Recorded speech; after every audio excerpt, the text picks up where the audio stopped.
Chapter 228, the 9,999-year lifespan limit. Feeling down, Guwen looked at the excited Yilan, and his mood gradually improved. No matter what, he at least helped Yilan extend her life by 470 years, and her cultivation progressed from the Foundation Establishment realm to the Divinity Transformation realm, making her future life more exciting. With nearly 500 more years of life, perhaps she would have her own opportunities in the future. Guwen smiled and occasionally echoed Yilan's words. When Yilan finished speaking, Guwen said, "I recommend you go to the inner sect." Yilan nodded. With a face full of yearning, she said, "If I cannot progress further in this life, it would not be in vain to experience the world of great cultivators." Since Guwen stepped into the room, Yilan had noticed something was off with his expression. Recalling Guwen's usual advice, Yilan thought of many possibilities. One thing was certain: her senior brother was very concerned about her lifespan. Yilan did not feel afraid or disappointed. Instead, she felt very content. Without her senior brother's help, she might have been a servant disciple for her whole life, let alone reaching the Foundation Establishment realm. Everything now seemed like a dream. "If I can only live for a few hundred years, senior brother, you need not regret. If fate allows, we can meet in the next life, right?" Yilan blinked and said with a light laugh. Guwen was startled, then laughed. "Yes, if it's meant to be, even reincarnation can't stop it." They talked from the future to the past this time. Guwen chose to stay overnight at Yilan's residence, and they talked all night without feeling tired. Early the next day, Guwen left. Yilan saw him off to the gate. Watching his departing figure, the sense of loss welled up in her heart once again. After her cultivation level rose, she increasingly found her senior brother's demeanor extraordinary. Perhaps her senior brother had already reached a certain stage. After all, he was valued by the Sword Venerable Fudao.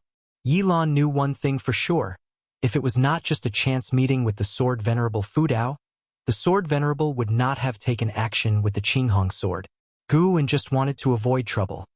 That's why he hid his relationship with the Sword Venerable Fudao. Yilan could understand this. "Senior brother, I will always be with you for the rest of my life." Yilan smiled. Her eyes filled with an expectant smile. The future was far away. She did not want to think about it too much. She just wanted to cherish the present.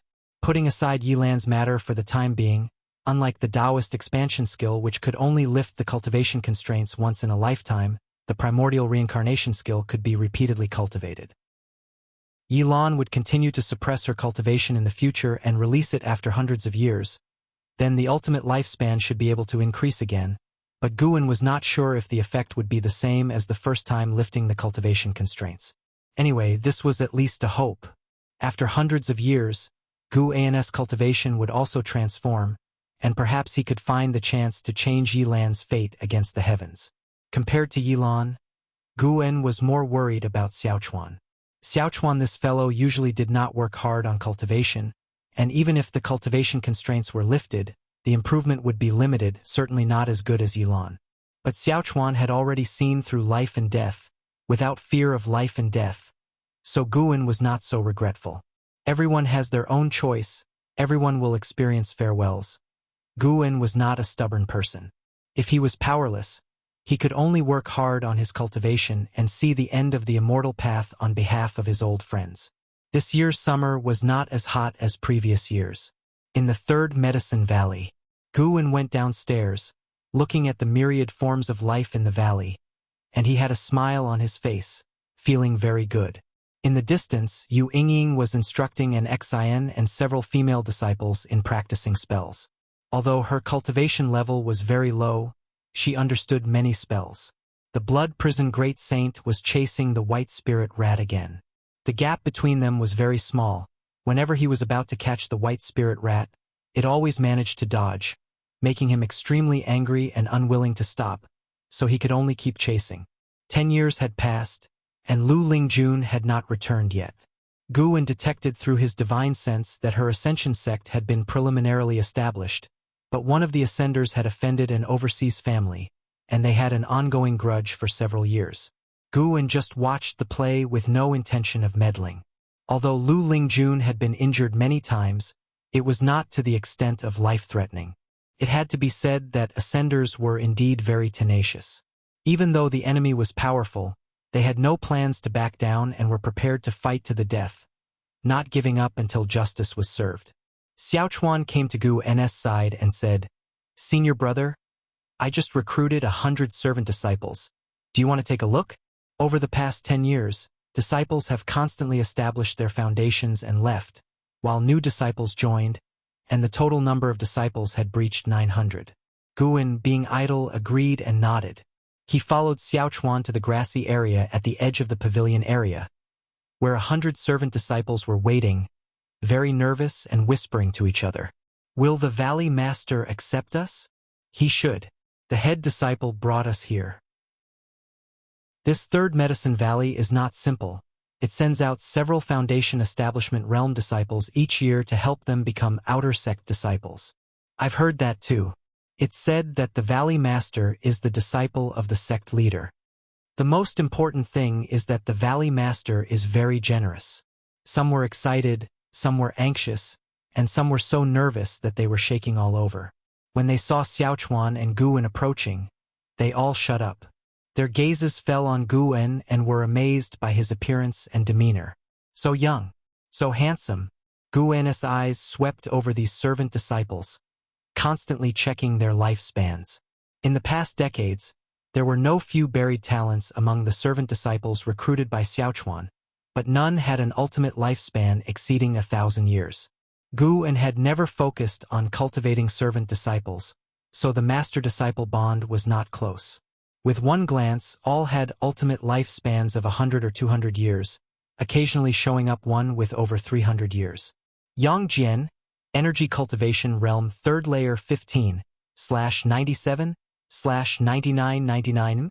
Yang Jian, even true Lord Erlang appeared, and with the same ultimate lifespan as in Hao.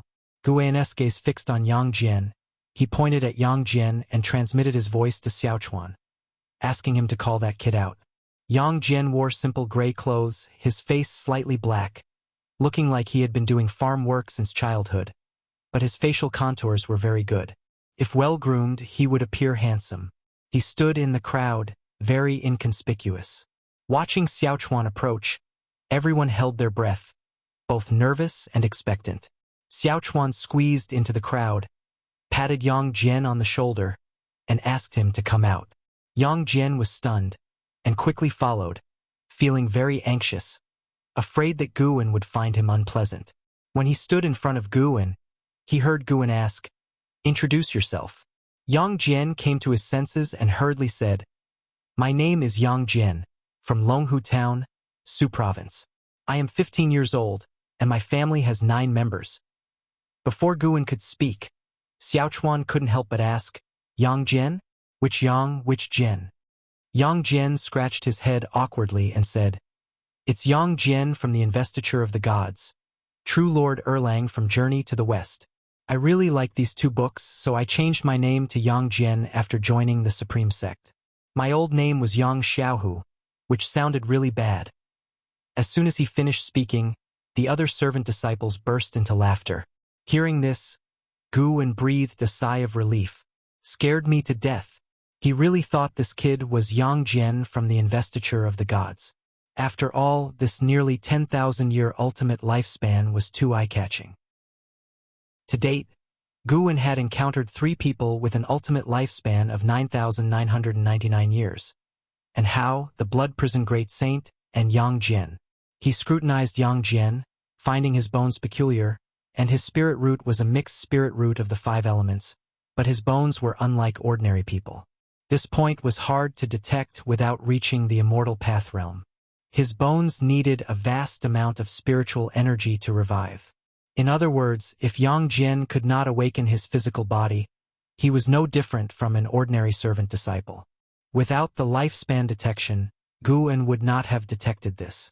If not encountered by Guan, Yang Jian would likely never have been noticed for his extraordinary traits, as the number of immortals in the Taizong dynasty was few, making it hard for him to come in contact with them. Xiao Chuan, with a dark expression, said, "You really know how to name yourself, daring to take the name of True Lord Erlang, who is so divine and handsome?" He also liked the investiture of the gods and journey to the west and had a very good impression of Yang Jian. In the investiture of the gods, Guan included the story of Yang Jian rescuing his mother on Peach Mountain, making Yang Jian's character more complete and raising his popularity to the highest in the investiture of the gods, surpassing even Neza. The other servant disciples joined in the teasing, making Yang Jian's face turn red, wanting to find a hole to crawl into. Choosing a new name after embarking on the path of immortal cultivation is also a way to show your ambition. From now on, you shall be called Yang Jian. Guan said, with his words, the other disciples dared not laugh anymore. Then, Guan gave some courteous encouragement and explained some rules of the Medicine Valley, stating that as long as the disciples worked diligently, he was willing to help them establish their foundations and pursue the immortal path. After speaking, Guan turned and left. He would not accept someone as a disciple based solely on their ultimate lifespan. He would observe Yang Jian's future behavior. If he had good character, Guan would be willing to help, forming a kind fate. If his character was mean, then he would live his exceptional lifespan in mediocrity. Due to being singled out by Guan, Yang Jian was pursued by other disciples looking to befriend him, making him feel flattered. He looked at Guan's departing figure, his eyes full of gratitude. Without Guan's recognition, his name would have been constantly mocked. He decided secretly that he must perform well and strive to get a foundation establishment pill someday. Back in his room, Guan couldn't help but turn his gaze to Anhao. Compared to Yi Yan, Su Han, and Jin Qin, Anhao was his true disciple, inheriting his cultivation techniques and ultimate skills. He had always held great expectations for Anhao. Anhao's cultivation had reached the 9th layer of the nascent soul realm, and terrifyingly, he was not yet 100 years old. At the moment, Anhao was cultivating on a small island in the ocean, with Qi Zhuoxiao and Qi Bei also on the island, guiding him in his cultivation. Both were stunned by Anhao's talent. If they didn't know that Anhao had a mentor at the heaven and earth flying immortal realm, they would have fought to take him as a disciple.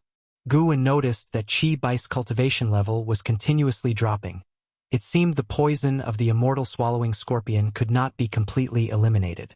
He needed to find an opportunity to pass the Yangwood primordial skills advanced technique to Anhao to prevent Anhao from being surpassed by Liya and Zhang Buku. Chapter 229 Yang Jian's longing with the passing of summer and the arrival of autumn. The third Medicine Valley gradually became tinged with yellow. Yang Jian came before the blood prison great saint, respectfully presenting a platter filled with flowers and fruits. The blood prison great saint lay on the ground and gave him a casual glance. "Is it washed clean?" he asked indifferently.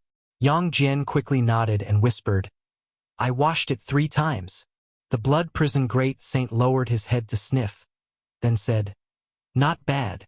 Keep it up, you may go now." Yang Jian stood up, bowed, and then retreated. Ever since Guan approved his name, he had been more driven than the other disciples. Not only was he busy with chores in the valley, but he also served the blood prison great saint and the white spirit rat diligently. His industriousness made the other servant disciples feel disdainful, so they gradually began to distance themselves from him.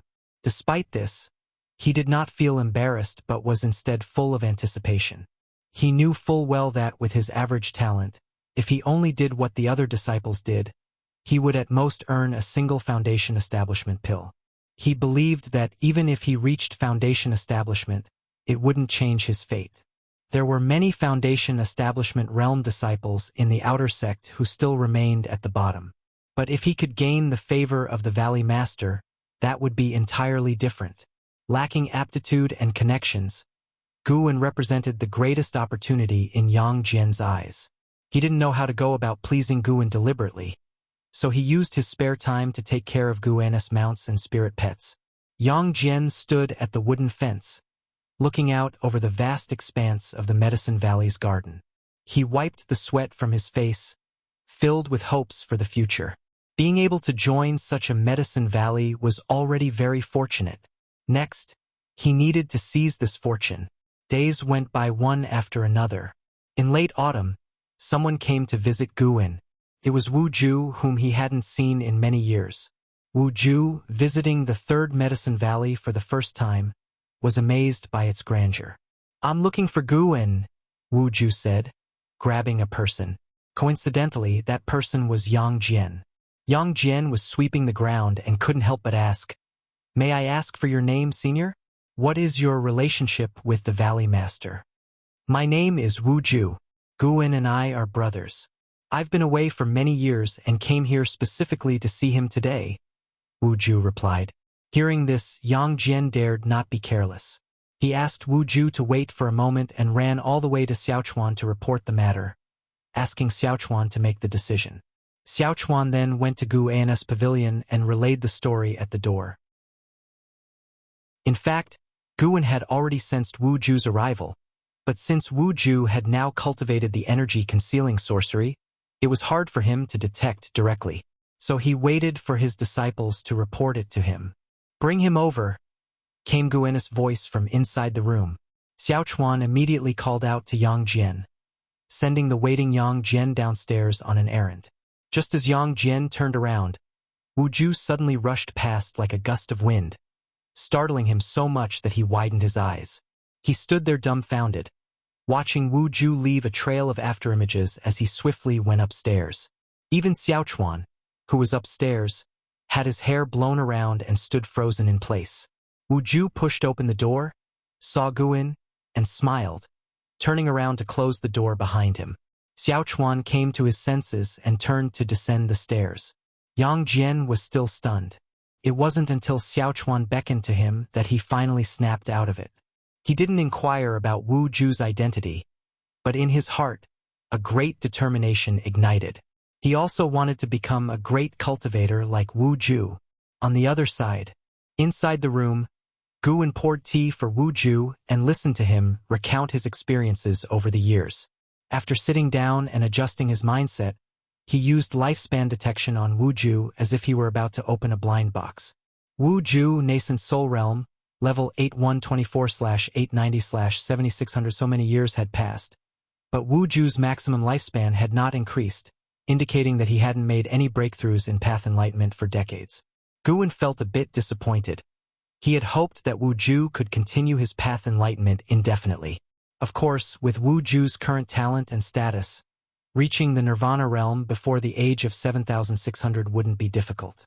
However, Guin thought it a pity that Ju wouldn't reach the ultimate lifespan limit of 9,999 years. Ju didn't notice any change in Guan's expression and continued to talk excitedly about his experiences over the years. Guin listened attentively. The timid boy from back then had now grown to be a capable individual. Hearing him now also made Guin feel somewhat emotional. After a long time, Ju began to speak about his troubles. "The Emperor treats me very well and has tried hard to win me over, but my master also treats me exceptionally, training me without reservation. Now, the Zhou family behind my master is not only in conflict with the Taizong dynasty but is also challenging the Supreme Sect." Ju spoke with a face full of anguish. He had embarked on the immortal cultivation path at the Supreme Sect, so he had deep feelings for it. When the Zhou family left the Supreme Sect, it made things difficult for him. Hence, he chose to serve Li Xiandao to avoid the disputes. But now, with the Zhou family supporting the Great Jiang dynasty, a three-way war was imminent, and he faced another decision. This time, he had returned to seek Guan's opinion. After hearing this, Guan also felt troubled. Repaying a debt of gratitude was always the hardest. He pondered for a moment and then asked, "Who do you think is the most important?" Ju was silent for a moment before he replied, "In my heart, the Supreme Sect is definitely the most important. Whether it is my master or the Emperor, they chose me only after I had grown up. Without the Supreme Sect, I wouldn't have met them." He raised his eyes to look at Guin, his gaze gradually becoming resolute. Guin smiled and said, "Since you can make a choice, I won't say more. Regardless of your decision, I will support you." Ju felt a smile spread across his face and sighed, "I have to consider how to face them in the future. It's simple. Don't become their enemy. Support the Supreme Sect unilaterally. There are many ways to repay them. You don't have to follow orders blindly. Guan reassured him. Wu Ju nodded, then took out various treasures from his storage bag, placing them on the table. This is the demon extermination elixir, which can prevent the birth of inner demons. This is the sleeve gold sword array. Though small, it can form a large sword array once infused with spiritual power. This is the substitute mouth cricket. It's of no practical use but can speak for you and serve as entertainment. And this top-grade Dharma artifact mist cloud boots allows you to create clouds under your feet and soar through the skies. It was a reward from the emperor for slaying the enemy's general. Wu Ju introduced the treasures one by one. There were 8 in total, each with different uses.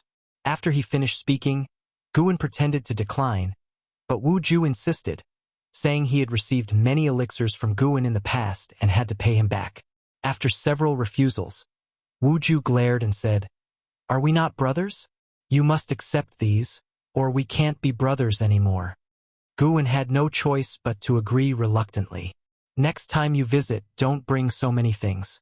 I don't need them, and our bond can't be measured by treasures," Guan said seriously. He genuinely didn't want them and hoped Wu Ju wouldn't go to so much trouble.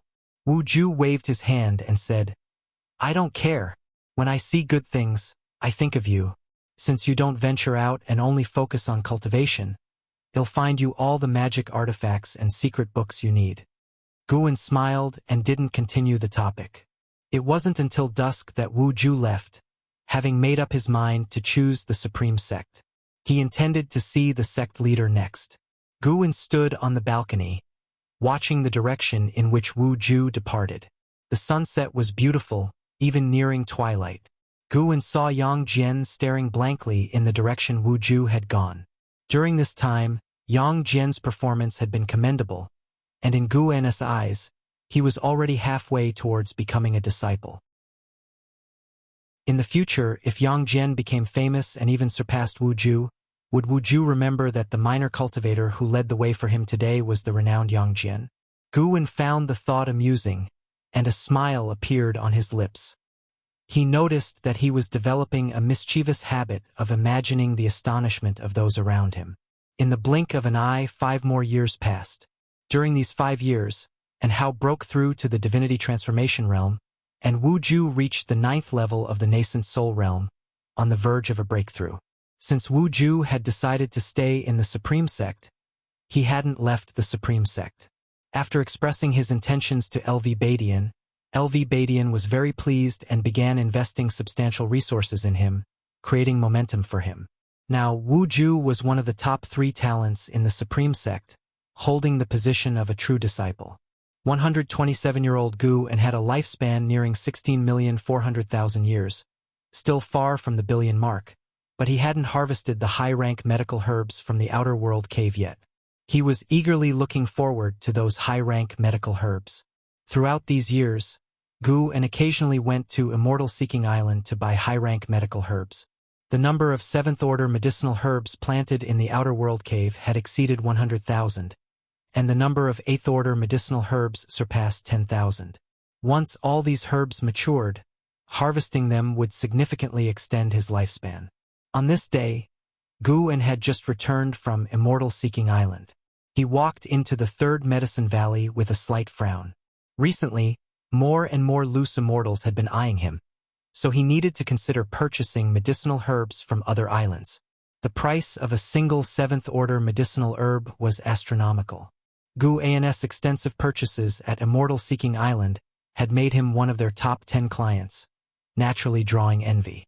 As Guan passed by the Blood Prison Great Saint, he saw Yang Jian standing nearby, washing the Blood Prison Great Saint. He said, "Don't spoil him. He spends his days lazing around, only knowing how to eat and sleep." Yang Jian quickly responded, "It's fine. I don't have anything to do anyway." Guan said no more and quickly went upstairs. The Blood Prison Great Saint, thinking he had upset Guan, quietly said, "Yang Jian, come here." Hearing this, Yang Jian hurried over and squatted in front of him. "Come find me at midnight tonight. I'll teach you a spell," the Blood Prison Great Saint said mysteriously. Yang Jian's expression became strange. "There's no need. "I'm not taking care of you for any benefit," he said. What he desired was Gu An's favor. What kind of spell could a bull demon teach him? "I don't care. You must come," the blood prison great saint demanded, and Yang Jian had no choice but to agree. He stood up and left, glancing towards the pavilion where Guan resided. If only it were his master teaching him a spell instead.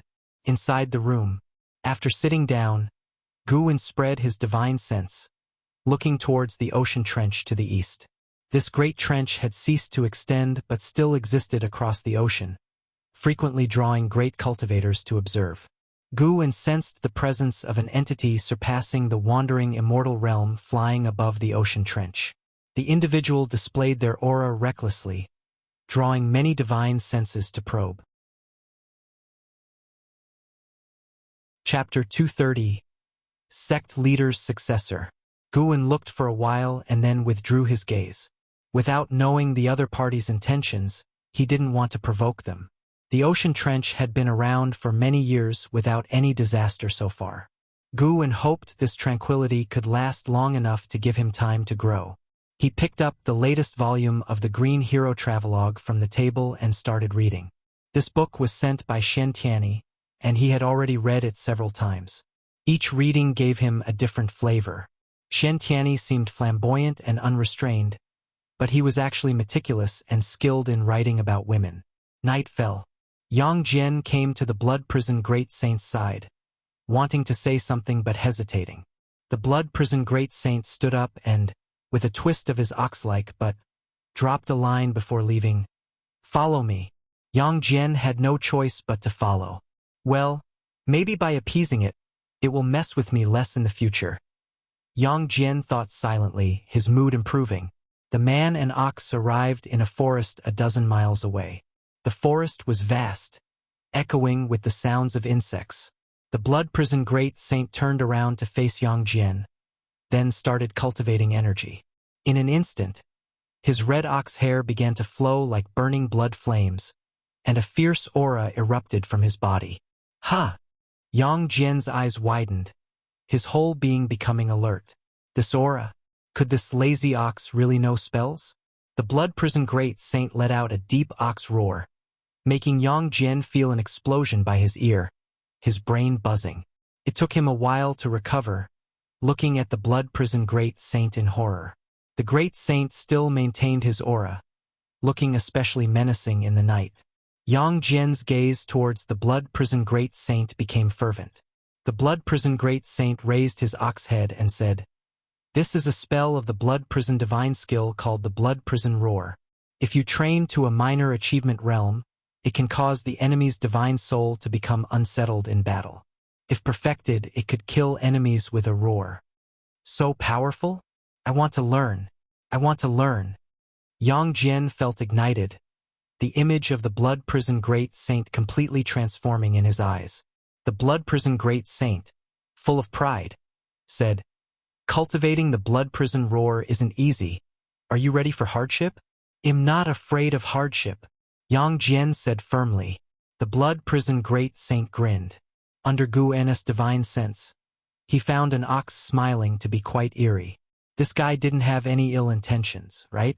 Autumn and winter passed, and the new spring arrived. The third Medicine Valley began preparing for the spring festival once again. On this day, Wuju arrived, but Guan wasn't there, so he wandered around the valley. He saw the minor cultivator who had previously guided him carrying water, so he walked over and asked with a smile, "Little brother, aren't you a cultivator? Why are you carrying water yourself?" Yang Jian's eyes lit up when he saw Wuju. He hadn't forgotten Wuju's movement technique from that day, ethereal like an immortal. He replied, "This is our form of cultivation method."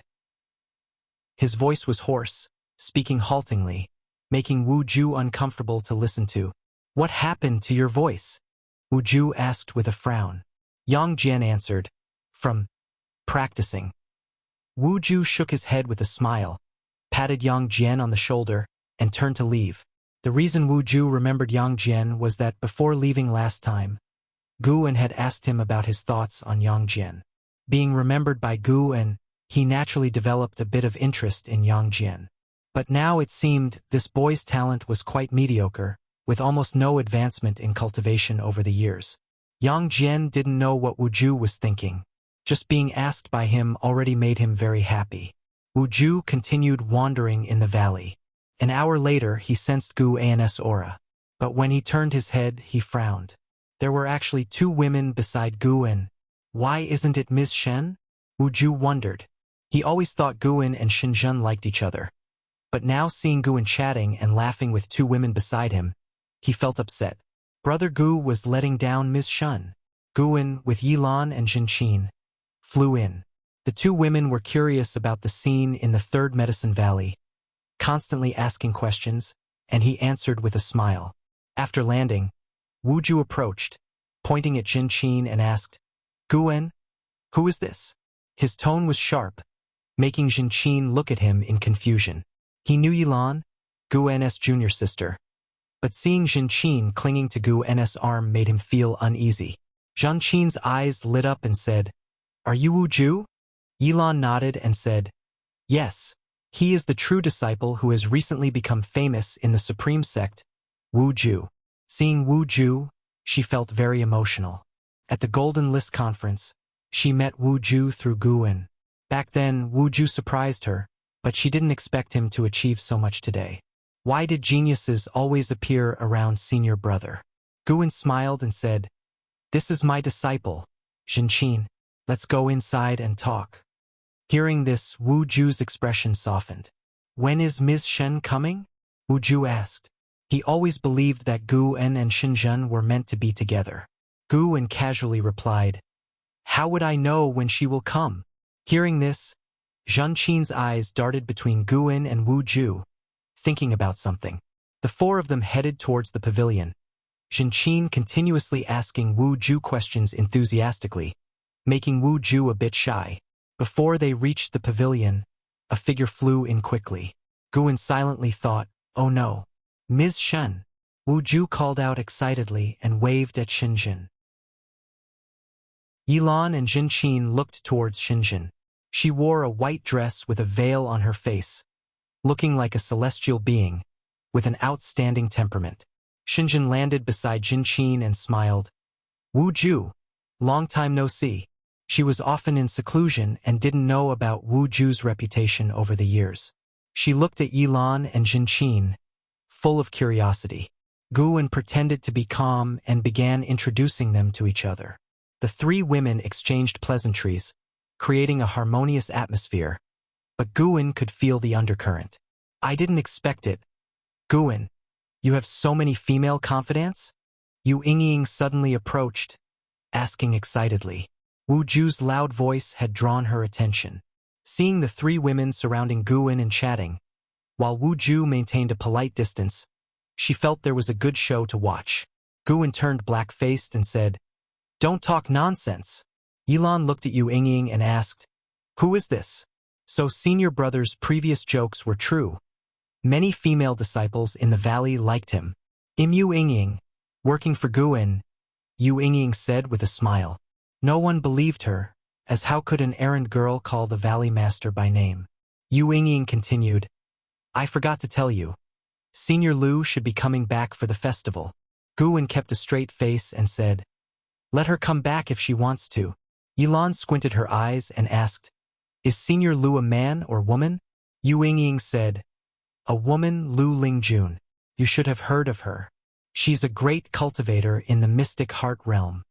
Yilan and Jinqin's faces changed. They had indeed heard of Lu Lingjun, but didn't expect her to be connected with Gu, and Xinzhen's eyes curved in a smile, looking appreciatively at Yu Yingying. What a talent. I like her. Gu En took Yilan's hand and walked towards the pavilion, saying, My junior sister is here for the first time. I need to attend to her. Yilan's face blushed. Jinqin hurriedly followed, feeling victorious. She proudly gave Yu Yingying a challenging look. Yu Yingying glared at Jinqin before turning to leave. Xinzhen tacitly followed suit without a word. Wu Ju stood in place, watching the backs of the three women. After thinking it over, he decided not to follow them.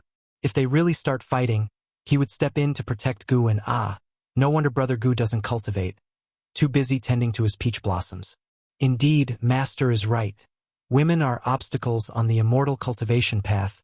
They are inner demons. Wu Ju shook his head and continued strolling through the valley. Upstairs in the room, Gu poured tea for the three women.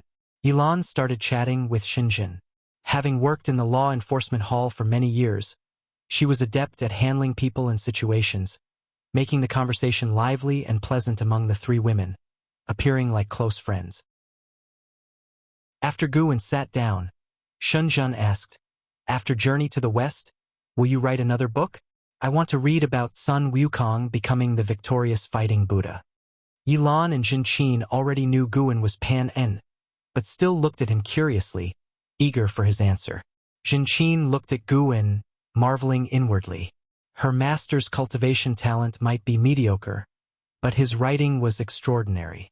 By now, more and more people knew Gu was the author, so he didn't mind Xinjun revealing his identity intentionally. After all, his apparent cultivation level was no longer weak, and he could defend himself. No more writing. Busy researching other minor arts. Gu answered casually. Xinjun felt a bit disappointed and began praising Journey to the West, saying it was better than the investiture of the gods and more meaningful. She felt Journey to the West was critiquing something. Yilan also joined in the discussion about Journey to the West, while Jinqin gazed at Gu with admiration, realizing its impact had even surpassed the investiture of the gods. An hour later, another guest arrived at the valley, freeing Gu somewhat. LV Batian. LV Batian entered the room, and Yilan and Jinqin quickly stood up to greet him. They were already true disciples and had naturally met LV Batian before. Xinjun also greeted LV Batian courteously. You all go out and have a look around. I have something to discuss with Gu, LV Batian said indifferently, but he laughed inwardly. This kid was impressive, having so many peach blossoms, not inferior to my younger days. Jinqin couldn't help but curiously ask, "Sect leader, are you very familiar with my master?" LV Batian looked at her, knowing she was Gu's disciple, then laughed. "Of course. He is my appointed successor to the sect leader. During the Golden List Conference, the world's #1 Sword Dao tournament, the Alchemy Conference, and so on, it was all his idea. From now on, you can call me Martial Master." Upon hearing this, the three women widened their eyes. Gu silently thought, "This is bad." Xinjun also felt surprised. She knew Gu was close with LV Batian, thinking it was because of Pan-An's identity. She didn't expect LV Batian to hold Gu in such high regard. Seeing Gu's expression, LV Batian was amused and said, "Never mind, you all stay and listen." The three women quickly thanked him. Their gazes towards Gu made him uneasy. Chapter 231. The world-destroying catastrophe is coming. LV Batian sat down, then began to ask Gu about what kind of event to hold next to make it more attractive. Yilan, Jinqin, and Xinjun stood by, listening. They were also curious about how Gu strategized for LV Batian. Gu pondered and said, "The Supreme Sect has already held numerous events. Although the types are changing, for the vast majority of disciples, there isn't much participation. Other sects have started to imitate us, making it hard to increase our influence no matter what kind of event we hold." LV Batian nodded, troubled by this situation himself. Other sects were not fools. Seeing the Supreme Sect to profit, they also began to hold similar events. Especially with Sangtian Sect joining, cultivators across the land flocked to them, significantly reducing the Supreme Sect's appeal. To this day, Sangtian Sect remained the top sect in the immortal cultivation world of the three dynasties. Xinjun also fell into deep thought. Although the Great Yu dynasty was no more, the Daotian sect remained. Now, having established close ties with the Supreme Sect, the better the Supreme Sect's development, the more it benefited Daotian sect. Gu continued, "Actually, we're in the best position. We have 2 Mahayana realm cultivators and the mysterious sword Venerable Fudao. On this point, Sangtian sect cannot compete. If you want to surpass Sangtian sect, why not hold a Tianbang tournament? No age limit, no cultivation realm limit, combat to determine the top 100 ranks. As long as we announce it, the world's cultivators will be shaken. Sects that don't dare participate will only be ridiculed. If Tsongtian's sect doesn't dare to participate, they will be deemed weaker than our supreme sect in the eyes of the world's cultivators. If they participate, then let it be a normal competition to see if their Taoist lord can defeat Senior Xian and Senior Qiao.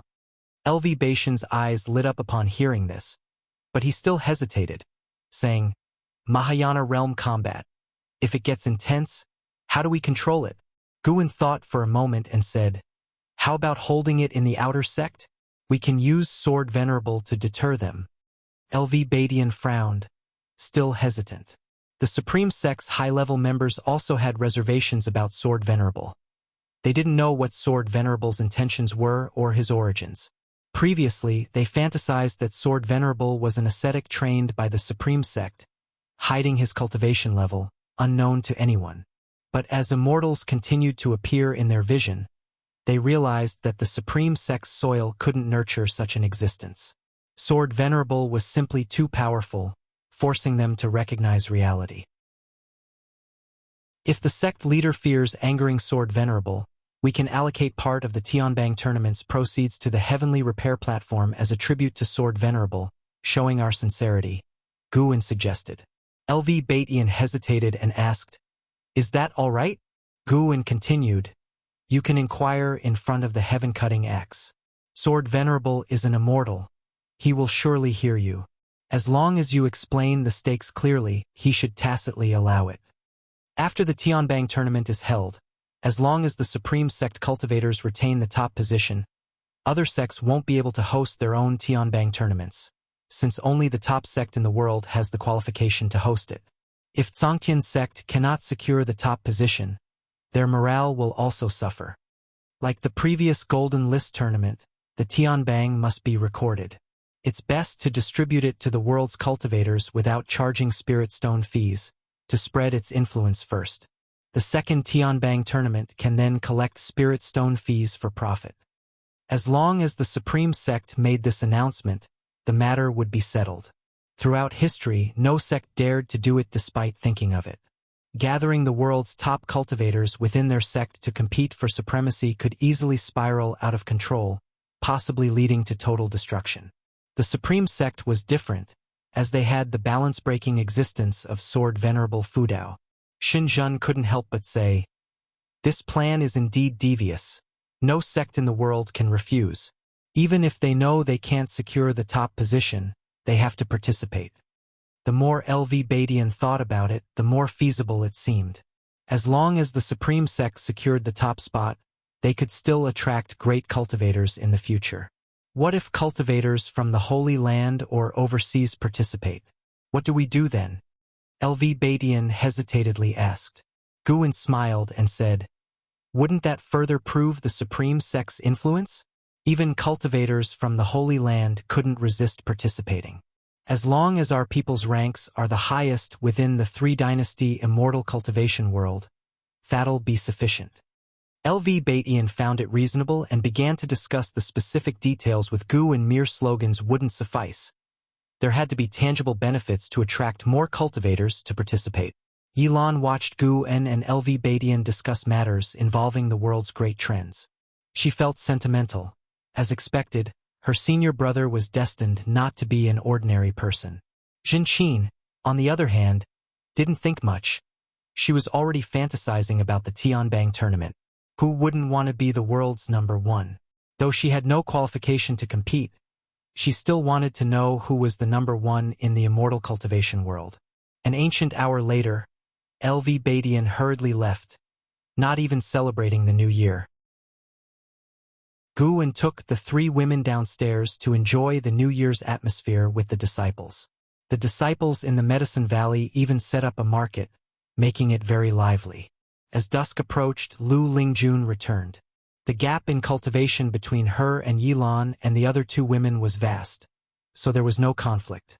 Distracted, she paid no attention to their relationship with Gu and first went back to Mystic Valley, drank with the disciples, and returned to the third Medicine Valley to continue celebrating with the others.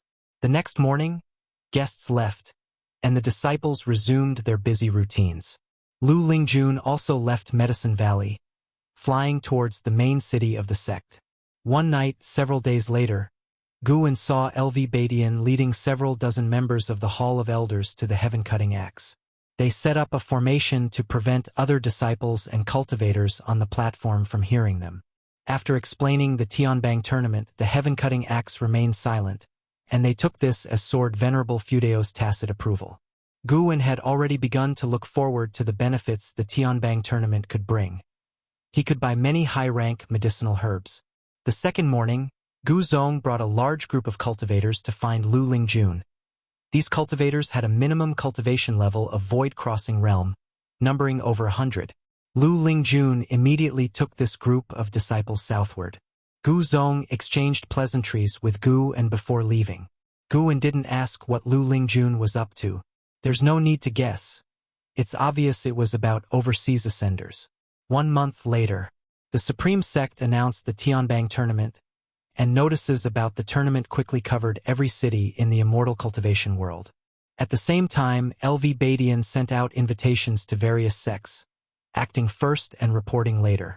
The world was shaken. The higher-ups of the various sects cursed the Supreme Sect's shamelessness, but the lower and middle-level cultivators were exhilarated. Many were curious. Aside from Sword Venerable Fudao, who was truly the world's #1? Sword Venerable, being too powerful, was considered an outsider by the cultivators of the 3 dynasties. The local world's #1 had never been definitively determined. When Guan rode the Blood Prison Great Saint into the outer city, the disciples passing by discussed this matter excitedly.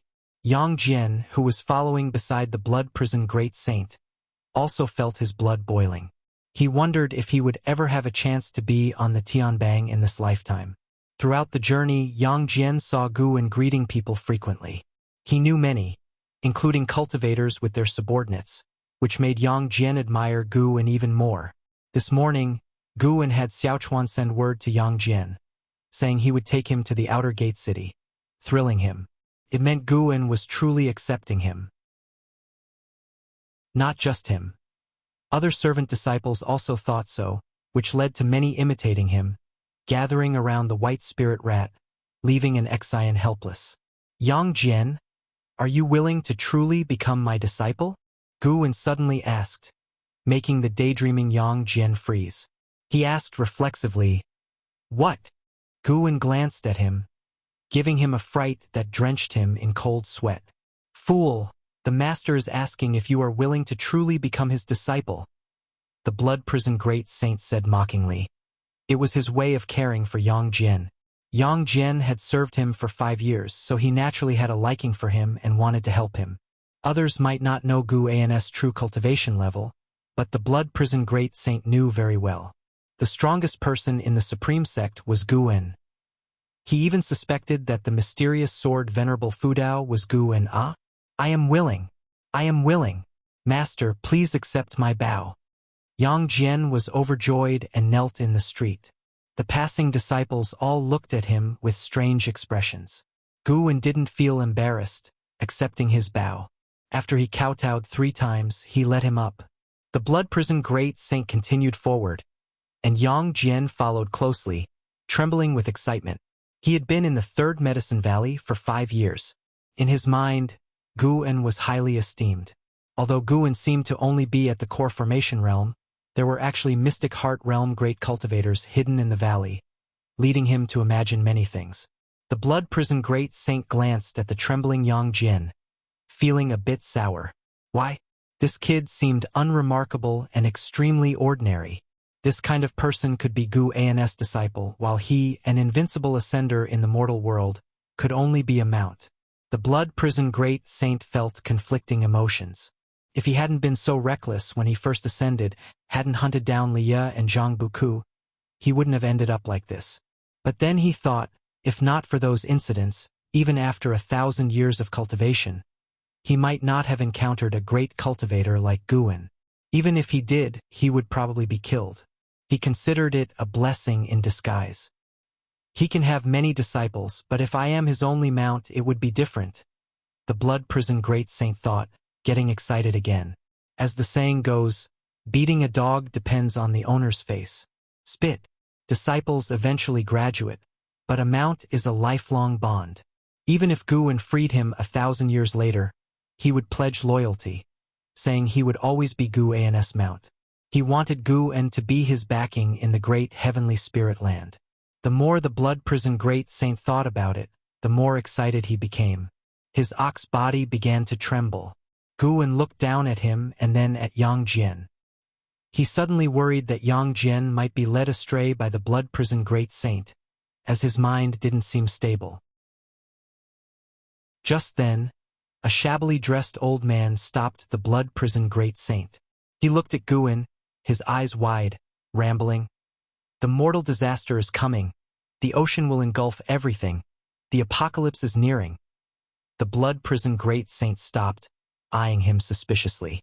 Yang Jian also glanced at him, drawn by his words. The old man finished speaking, turned, and stopped other passing cultivators, saying the same things. Chapter 232. First Heaven's pride watching the old man crazily preach about the apocalypse. The cultivators passing by on the street couldn't help but discuss, most of them not taking it seriously, just curious about where this old man came from to dare be so presumptuous at the supreme sect. Guan remained half skeptical. The ocean would swallow everything? He had heard such legends before. On the ocean, these kinds of legends were not uncommon. Moreover, in recent years, a large rift had mysteriously appeared on the ocean, making it hard for him not to believe. I am only 127 years old. Why so much hardship? Guan thought helplessly, but the previous demon calamity was not a disaster for the mortal world, just a scheme by the immortal cultivation forces, and such things were by no means rare in this world. This time, he hoped the ocean calamity wasn't targeting him or the Three Dynasties' lands. If that's the case, he would have to think more, wondering if the heavenly Tao was scheming against him. Indeed, he shouldn't get too involved in the mortal world. Could his way of crazily growing stronger without crossing tribulations be seen as an anomaly by the heavenly Tao? To eliminate an anomaly without knowing where it is, it simply launches an apocalypse. For all beings, a calamity is a catastrophe, but for heaven and earth itself, it's just a major cleansing. Lost in thought, Guan soon saw that old man being seized by a disciple of the law enforcement hall, still shouting as he was taken away. The ocean will swallow everything. This small episode didn't stay in many people's minds. Compared to such crazy talk, the disciples were more concerned about the heavenly rankings tournament. The title of number 1 in the world stirred the hearts of countless cultivators. Guan wasn't too worried either. This old man didn't have an extraordinary limit to his lifespan, nor did he hide his realm. He was merely at Foundation Establishment realm cultivation level. He brought Yang Jian to the Elixir Hall, instructing him to observe carefully and listen, as he might help him with tasks in the future. This made Yang Jian both excited and nervous, worried about making mistakes and disappointing Guan. It wasn't until evening that they finally returned to the Medicine Valley. Spring passed and summer came, and Guan crossed the threshold of 128 years old. The Heavenly Rankings tournament had already spread throughout the world, but the exact start time was not yet determined. With the operation of the Supreme Sect, over 90% of the cultivators in the lands of the Three Dynasties knew about it. Who is number 1 in the world became a hot topic for cultivators during their leisure time. On this day, Guan came to the immortal-seeking island. As soon as he arrived, he heard someone discussing the millennial Great Sea Tide. Legend has it that once every millennia, the ocean will rise and flood land masses, lasting for hundreds of years before it subsides. Not every great sea tide is the same. In severe cases, it could flood the entire mortal world, a phenomenon that happens once in a million years. Today's cultivators couldn't calculate how far it had been since the last apocalypse-level sea tide, but precisely because they couldn't calculate it, they were in a state of panic. Everywhere on the ocean, people were proclaiming that the apocalypse-level sea tide was imminent. These people came from different sects, claiming to have sensed the world's omens and saw the apocalyptic visions in their dreams while cultivating. Weaker cultivators might even undergo deviation and become insane. Some even linked it to the oceanic rift that appeared before, suggesting it might be a sign of the apocalypse-level sea tide. When Guan found Hu Shaojian also brought up the matter, his face full of worry.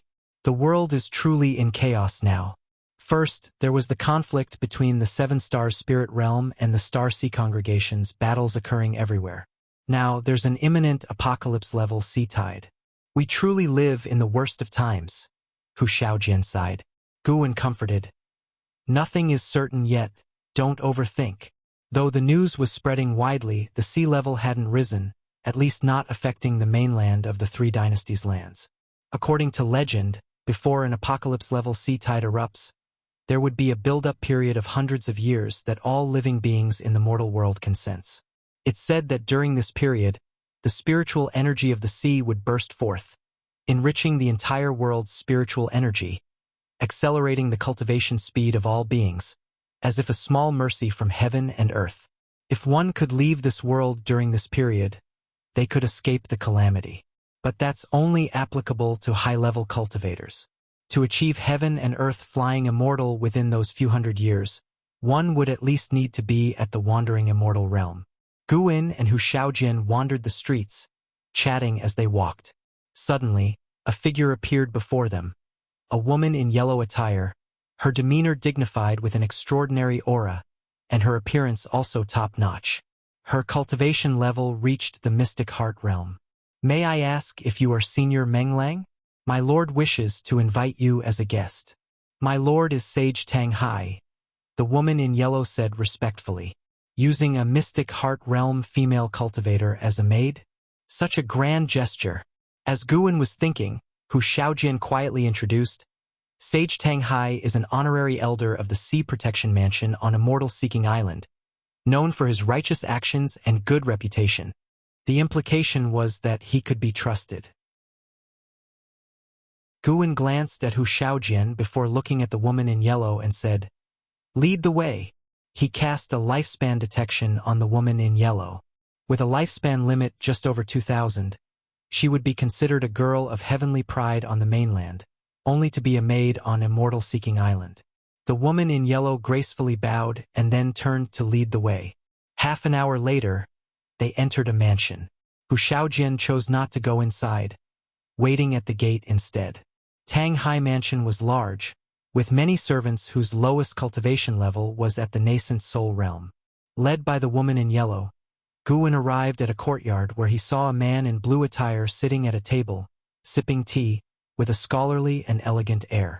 Sage Tang Hai, Loose Immortal Realm 5th Layer 8908/27,000/27500. The woman in yellow stopped her steps, bowed to Sage Tang Hai, and then left. Sage Tang Hai looked at Guan and stood up to clasp his fists in salute. Taoist friend, I apologize if my invitation disturbs you. Guan approached the table, raising his hand in return salute. No worries, I have nothing much to do anyway. Then, both of them sat down and began to chat. After some casual conversation, Sage Tang Hai finally said, Taoist friend, the number of heavenly materials and earthly treasures you've purchased over the years is staggering, and many people are inquiring about you. But rest assured, no one dares to cause trouble on Immortal Seeking Island. I've also helped you block some of them. Guan didn't understand his meaning and could only follow along, thanking him. The strongest on Immortal Seeking Island had only the cultivation level of Wandering Immortal Realm. Guan didn't really regard anyone there seriously. Recently, the news of the apocalypse-level sea tide has been rampant. Whether it's true or not, the world is in turmoil. If we cultivators can band together for warmth, that would be the best. 10 years from now, I plan to hold a private auction here, even offering an Immortal Path spirit tree. If Taoist friend is interested, you can attend it. The actual trading price will count 70% of the final transaction price. Consider it my gift to Taoist friend as a meeting token, Sage Tang Hai said, stroking his beard with a smile that gave a comforting feeling like a spring breeze. Guan heard this and smiled, thanking him again. An Immortal Path spirit tree? He was indeed very interested. The highest grade spirit tree he had was only of the 9th rank. He couldn't imagine what wonders an Immortal Path spirit tree would hold. Seeing Guwen agree, Sage Tanghai became more enthusiastic. The two chatted for a long time, with Sage Tanghai revealing his desire to form a small circle of loose immortals, to explore and venture into the ancient Immortal Path secret realm together. After a full hour, Guwen finally left Tanghai Mansion. Hu Xiaojian followed without saying a word. The first wisp of autumn breeze blew into the third Medicine Valley. Yang Jian stood in front of the wooden railing, staring blankly at the pavilion where Guwen lived. It had been a while since he apprenticed under Guwen, yet nothing in his life had changed. Guwen hadn't taught him any cultivation techniques or spells, causing him some agony. He was already 21 years old, and his cultivation remained at the third layer of the energy cultivation realm, making him very anxious. He heard that the number 1 genius of the Supreme Sect, and Hao, had already reached the Foundation Establishment realm at his age. Time passed as he daydreamed. As dusk fell, Yang Jian washed a batch of fruits and carried them on a large wooden tray to the Blood Prison Great Saint's side. Just as he was about to leave, a voice came from the pavilion. "Jenner, wait for me downstairs after nightfall." Upon hearing this, Yang Jian became excited, quickly bowing to the pavilion. He didn't shout loudly, fearing other disciples might hear. An hour later, wearing clean clothes, Yang Jian stood in front of the stairs, his eyes occasionally glancing towards the window upstairs. Blood Prison Great Saint found it amusing, teasing him now and then, making him blush, not knowing how to respond. Suddenly, the door upstairs opened, and Yang Jian immediately stood straight. Guwen descended the stairs and headed towards the transmission array platform. Yang Jian quickly followed, and Blood Prison Great Saint also trailed behind. The two of them, along with the ox, used the teleportation array to reach the Mystic Valley and then headed towards the deserted mountains and forests. Seeing Guwen riding on the ox's back, Yang Jian felt very nervous. He wanted to ask his master when he would teach him cultivation techniques but was afraid of being rude. They walked through the night. By dawn, Yang Jian was in a daze. Guwen made Blood Prison Great Saint stop. Beside them was a large river, the water so clear that they could see small fish and crabs. Guwen looked at the rising sun and asked, "Jenner, do you wish for superior cultivation techniques?" Yang Jian awkwardly scratched his head and said, "If such exists, I naturally want it." Guwen didn't dislike his utilitarian nature. He looked at Yang Jian and asked, "What are you willing to sacrifice for immortal cultivation?" He planned to nurture Yang Jian well and keep him close, a treatment even Hao didn't receive. Yang Jian was stunned for a moment and said, "I have nothing, but I desire only immortal cultivation, even if it costs my life." Guwen said calmly, "Your root and bones are special, making energy absorption difficult. You should feel it too." Upon hearing this, Yang Jian's face instantly darkened. His aptitude was not merely humble. Even in the third Medicine Valley, it was considered low tier. After many years in the valley, he hadn't even broken through a single minor stage, which made him yearn even more for higher-level cultivation techniques. "I can transform you into a genius, but you must endure unimaginable pain, perhaps even facing physical destruction. Are you willing?" Guwen fixed his gaze on Yang Jian, his tone indifferent. Facing his master's gaze, Yang Jian felt inexplicably flustered. "Master, are you scaring your disciple?" Yang Jian asked cautiously. Physical destruction sounded terrifying. Guwen said, "Changing one's fate against the heavens isn't easy. If you fear I won't force you. I will still teach you appropriate cultivation techniques and spells, but your path will progress slowly." Yang Jian asked, "Master, has any other senior brother or sister succeeded?" Guwen shook his head and said, "I've truly taken only 2 disciples. The others are just given elixirs, and your senior brother is already a world-renowned genius." "World-renowned?" Yang Jian opened his mouth, filled with confusion. Isn't the master at the core formation realm? How does he have such a powerful disciple? World-renowned? Could he compare to the legendary first genius of the Supreme Sect? And how? Chapter 233. What realm is above the heaven and earth? Flying immortal Guwen saw through Yang Jian's thoughts but didn't explain and instead waited for his choice. Yang Jian's bones were special and required vast amounts of spiritual energy for body tempering. This process was bound to be painful, so Guwen let him choose. No matter how strong the aptitude, without a firm will, the road ahead would be difficult. The blood prison great saint looked at Yang Jian mockingly, wanting to see how the boy would choose. Yang Jian clenched his teeth and said, Yang Jian from investiture of the gods was able to split a mountain to save his mother and fight against the heavens. Since I've renamed myself Yang Jian, I can't disgrace his name. Even if it means my body is shattered to pieces, I will have no regrets. Master, please help me defy destiny. With that, he knelt down suddenly. Guwen's lips curved upwards, and Yang Jian felt a terrifying force envelop him, sending chills down his spine. Before he could think further, he felt the world suddenly shift, causing his internal organs to quiver. The next second, the world returned to normal, and he felt his feet touch the ground. The intense sense of weightlessness made him almost want to vomit. He supported himself on the ground and instinctively looked up to see his master still sitting on the bull demon king's back. He couldn't help but sigh in relief. He opened his mouth and asked, Master, just now. Before he could finish his sentence, a sea breeze blew, instantly clearing his mind. He stood up and turned around, dumbfounded by what he saw. What did he see? The sea! How is that possible? Yang Jian looked towards the vast ocean in front of him, utterly stunned.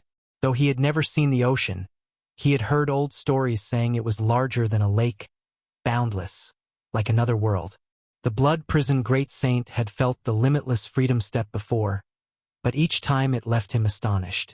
This divine skill was truly unbelievable. Without any warning, it was so fast that even he, a Mahayana realm cultivator, couldn't react. Guwen dismounted from the bull and walked towards the island's interior, saying, Follow me. Yang Jian snapped out of his stupor and quickly followed Guwen. The blood prison great saint also followed, curious about how Guwen planned to help Yang Jian defy destiny. Could such a mediocre talent truly transform into a favored son of heaven? He was filled with doubt. Yang Jian's feelings were complex, a mix of excitement and trepidation. Just from that earlier display, he could tell that his master was definitely not a core formation realm cultivator. In other words, his master's words were true. He could defy destiny, but he would have to face bone-crushing pain. The mere thought of it made his legs tremble. Guwen noticed Yang Jian's state but didn't offer any comfort because Yang Jian would have to face it eventually. After walking into the forest, Yang Jian's attention was diverted. He found the spiritual energy here incredibly abundant, and the creatures on the island seemed unusual. He saw a blue-furred rabbit as fast as lightning. There were also snakes resembling white jade, spiders like gemstones, and long creatures hovering in mid-air like sea dragons. All these new sights stimulated his senses. After walking for an hour, Guwen finally stopped at a lakeside deep within the forest. He stood by the lake, took out a great cauldron, and started a fire. Yang Jian watched as Guwen pointed with his right hand, shooting out a blue flame, feeling an even deeper sense of awe. Master, what realm are you in? Yang Jian braved himself to ask. Guwen casually replied, Loose immortal realm. What is a loose immortal? Qi cultivation, foundation establishment, core formation, nascent soul, divinity transformation, void crossing, unification, mystic heart, Mahayana. These are the 9 ranks of the mortal realm. Beyond that is the immortal path realm. Nirvana is the first step on the immortal path, and loose immortal is the second step. Guwen explained, and Yang Jian gasped in shock. The blood prison great saint also learned about the immortal path realm for the first time. Was his master really only 2 major realms above him? The blood prison great saint suspected Guwen was hiding something. Fortunately, Yang Jian, the innocent one, asked the question he wanted to ask. What realm is above loose immortal? That is something you will have to seek out yourself in the future. Guwen answered. While he intended to reveal part of his strength, he couldn't fully expose himself. There always had to be some reserve. He had recently been contemplating breaking through to a higher realm. In case a world-destroying sea tide erupted, he feared the heaven and earth flying immortal technique wouldn't suffice. He wasn't too worried, though. If the mortal world were ever submerged, he could escape to outer heaven or open a grotto heaven under the sea, bringing those close to him into a minor heaven and earth of his own creation. Yang Jian continued to inquire about the differences between the various realms, and Gu impatiently answered, gradually emboldening Yang Jian. He suddenly felt that his master wasn't as terrifying as he had initially thought and was actually quite gentle. In reality, Guan treated all his disciples gently, including him, but his desire to depend on Guan brought inevitable pressure. After Guan had finished preparing the medicinal herbs, he instructed Yang Jian to enter the medicine cauldron. Yang Jian asked if he needed to undress, and Guan replied that it wasn't necessary. Ordinary robes couldn't block spiritual energy. Yang Jian sat inside the medicine cauldron, extremely nervous, clutching the corners of his robe tightly, with cold sweat the size of beans dripping from his forehead. The blood prison great saint stood up, placing his hooves on the edge of the medicine cauldron, and said, "Boy, the path of immortal cultivation is arduous.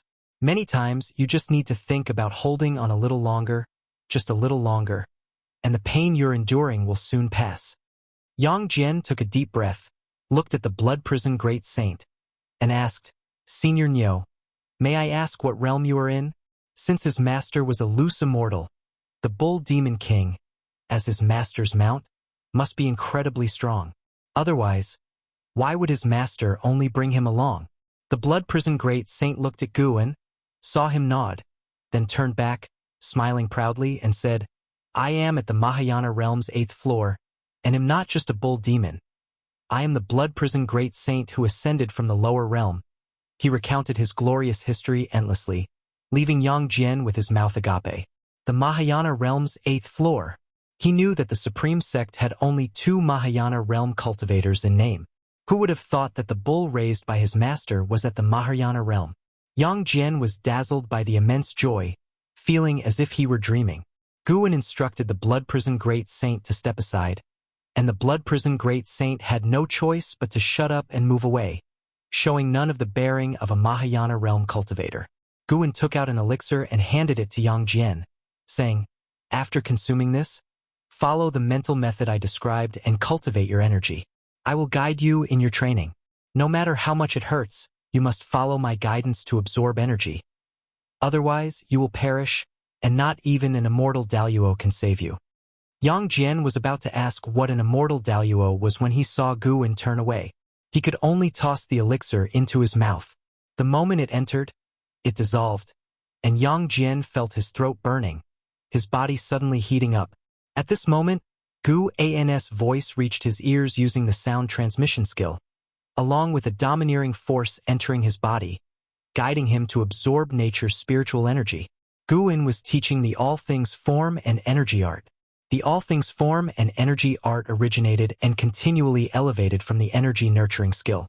It was fundamentally a body tempering technique. Although Guan rarely engaged in close combat, his physique was robust. Furthermore, the all things form and energy art could conceal one's aura, making it perfect for Yang Jian to hide his strength in the future. Guan wasn't worried about Yang Jian revealing the technique, as he himself would inevitably upgrade it further. Yang Jian began absorbing energy following the power within him while keeping his master's mental method in mind. As time passed, the medicinal soup in the cauldron started to boil. Yang Jian's skin turned hot red, but the pain in his skin was insignificant compared to the agony of tearing in his bones and muscles. Pain. Pain beyond imagination. The sensation of thousands of insects gnawing at bones, tearing muscles, couldn't begin to describe this agony. His master's voice constantly echoed in his ears, making him feel less afraid. With his master present, he felt inexplicably reassured. Just like the blood prison great saint had said, hold on a little longer, and soon it would be over. The pain intensified, and gradually he began gritting his teeth. His hair fluttered, veins bulged on his face, and his body was drenched, making it hard to distinguish between sweat and medicinal fluid. Crunch. His body suddenly made a hair-raising sound, as if bones were grinding against each other. Even the blood prison great saint couldn't help but shiver. Can he really defy destiny? The blood prison great saint thought in shock. To him, Guwen remained the omnipotent immortal. He turned his head, seeing Guwen standing by the lake with his back to the medicine cauldron, his calm demeanor earning even more admiration. For Guwen, defying destiny seemed like it wasn't a difficult task. Little did the blood prison great saint know, Guwen wasn't truly defying destiny but merely helping Yang Jian restore his true physique. At this moment, Guwen was multitasking, guiding Yang Jian's cultivation while using his divine sense to scan the ocean. He was searching for a suitable place for his next breakthrough. I wonder what realm lies beyond heaven and earth, flying immortal, Guwen thought expectantly. With over 16 million years of lifespan, he felt he should be able to break through. However, he hesitated over whether to enhance his cultivation techniques and divine skills, as elevating them required investing tens of thousands or even more lifespan years. He feared he might not have enough lifespan left to break through afterward. Yang Jian suddenly let out a shrill scream, making the blood prison great saint's heart tighten. This seemed more painful than when he had absorbed the true blood of the divine beast. Guwen didn't turn back, seemingly unconcerned about Yang Jian. The elixir he had given Yang Jian was extraordinary, worth 100 supreme-grade spirit stones, equivalent to 10,000 top-grade spirit stones, 100 million low-grade spirit stones. It was known that outer sect servant disciples only received 1 low-grade spirit stone per month as stipend. The treatment in Mystic Valley and the Third Medicine Valley was better, but not by much.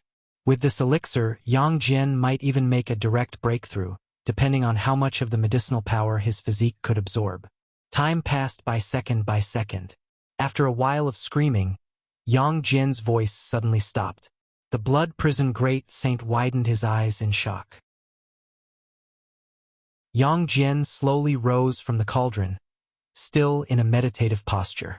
His black hair fluttered, skin glowing red. Strangely, he emitted a menacing aura, frightening the blood prison great saint. This feeling was like encountering a nemesis. Rumble. A thundercloud had quietly formed in the sky, brewing a mighty force. What kind of life grid is being altered? This is too overwhelming. The blood prison great saint thought in astonishment. Even with his divine beast blood-enhanced physique, he was intimidated by Yang Jian's presence, indicating how terrifying Yang Jian's physique had become. He turned to look at Guwen, who remained unfazed. Seaman. Chapter 234. Only I can decide my disciple's life and death. Rumble. The sound of thunder continued to roar, causing the ocean around the island to rise and fall, with howling winds signaling the approach of a storm. Guwen had his back to Yang Jian, his divine sense enveloping the sea area spanning thousands of miles, constantly on guard against any approach by a great cultivator. He wasn't worried about the celestial tribulation Yang Jian was causing, as such tribulations were insignificant over the ocean. Yang Jian's cultivation level was formidable enough that, though terrifying, it was only a threat to cultivators of lower realms. Yang Jian still had his eyes closed, meditating in midair. His robe fluttered wildly as the nature's spiritual energy surged into his mouth and nose. Simultaneously, his pores expelled searing qi, enveloping him and making him appear extremely imposing. His eyebrows were tightly furrowed, enduring unimaginable pain.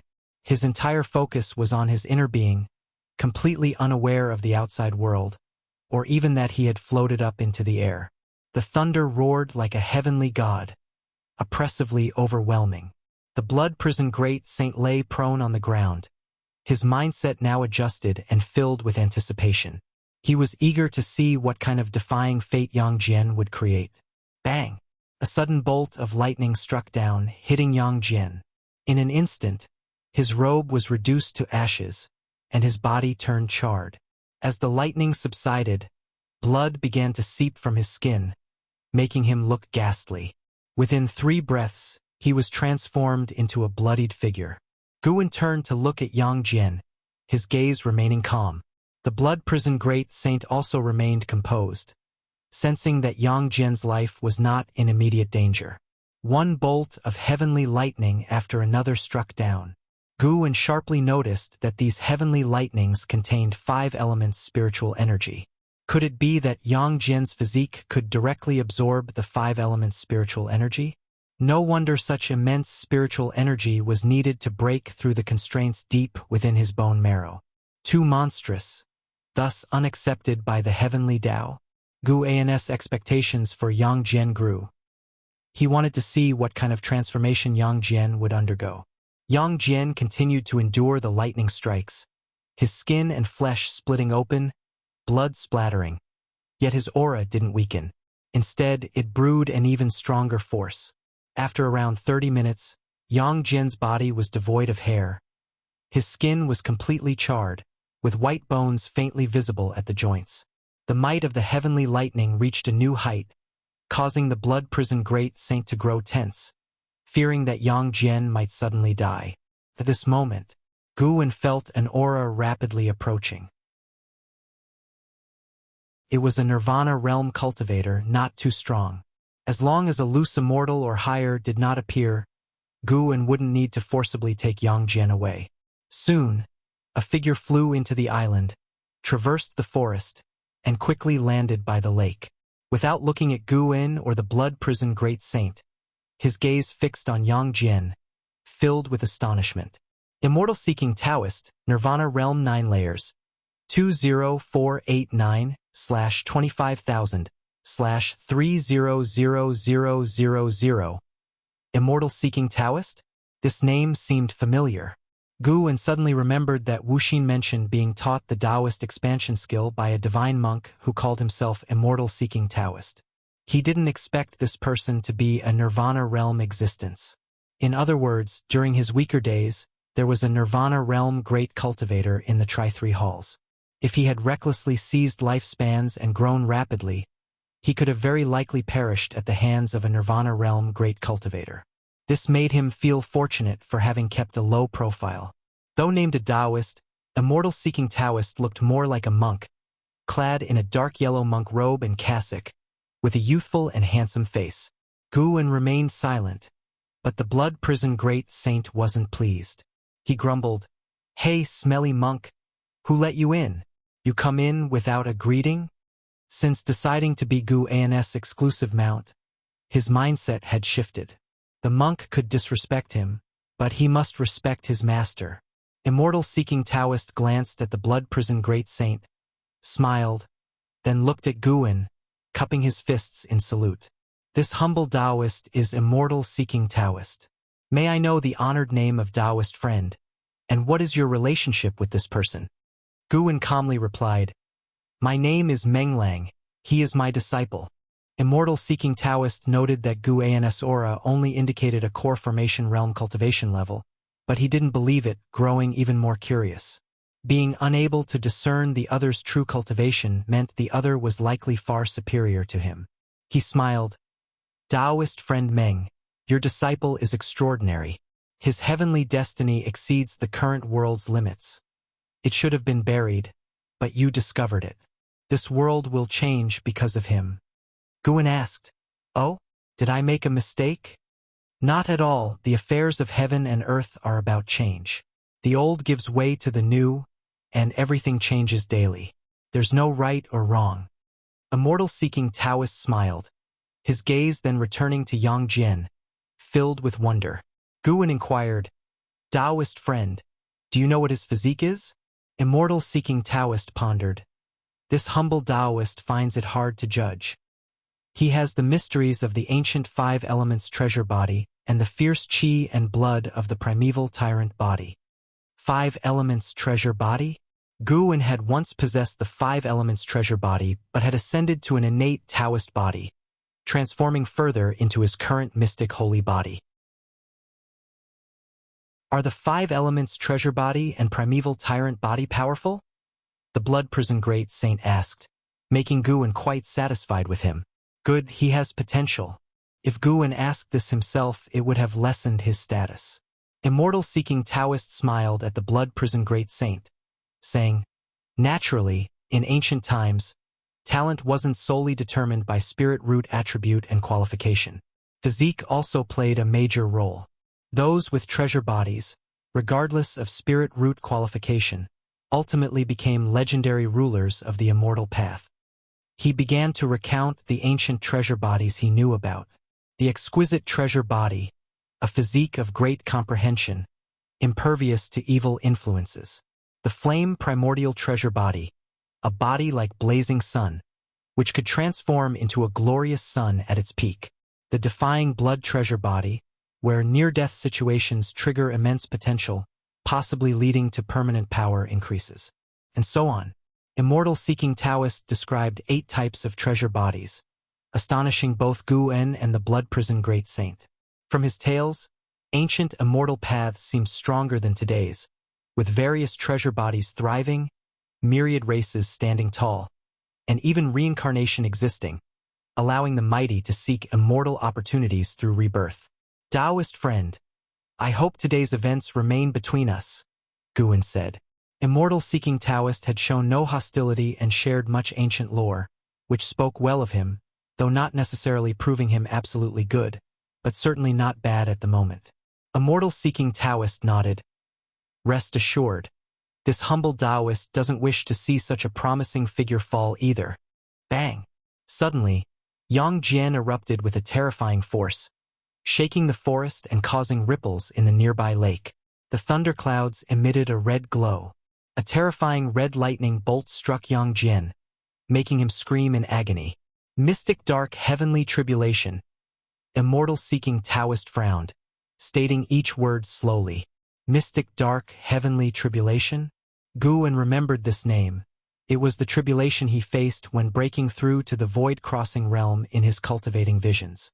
This tribulation is odd, beyond what his cultivation should attract. It's a certain death tribulation. The blood prison great saint shouted in horror. This tribulation surpassed even his unification realm tribulation in intensity. He sensed the mystic dark heavenly tribulation still brewing, with the true horror yet to come. Immortal-seeking Taoist took a deep breath and said, Indeed, a certain death tribulation. It seems the heavens will not tolerate him. Gu En thought of An Hao, who also had a 9,999-year lifespan, yet faced less intense tribulations. Could it mean that even within the same 9,999-year limit, talent varied? This number marked a human limit, but talent had no bounds. Immortal-seeking Taoist said to Gu En, The mystic dark heavenly tribulation is a tribulation of karma, not to be forcibly dispersed. Intervening would stain you with karma, leading to facing the same, or even stronger, tribulation yourself during a breakthrough. His face expressed deep regret. What a pity for such a promising seedling. Gu En looked at Yang Jian and remained silent. Karma from the heavenly tribulation? Sorry, he didn't undergo tribulations, and he had faced this kind of tribulation in his cultivating visions, enduring it without assistance. He had made it through. Another bolt of lightning fell, this time even more terrifying. Gu En's eyes sharpened, and he suddenly waved his sleeve. His long sleeve swept, directly dispersing the thunderclouds, allowing sunlight to shine down on Yang Jian. The tribulation dissolved instantly. Immortal-seeking Taoist's eyes widened in disbelief as he turned his head to look at Gu En, who remained indifferent, serene. The blood prison great saint turned as well, wanting to speak but holding back. Immortal-seeking Taoist felt the dissipating aura and his eyes grew complicated. He sighed, Taoist friend, why did you go to such lengths? Gu En looked at the blood-soaked Yang Jian and said, Immortal cultivation is about enduring tribulations, so what if it's a different tribulation? Only I determine my disciple's life and death. How domineering. The blood prison great saint felt his blood boil. Following such a person was indeed a blessing. Immortal-seeking Taoist looked at Gu En, opened his mouth, but ultimately said nothing. He raised his hand in salute, showing respect. Then, they both waited for Yang Jian to awaken. They could feel Yang Jian's qi blood rapidly strengthening. With the tribulation gone, ample spiritual energy rushed towards him, causing a profound transformation in his bones and marrow.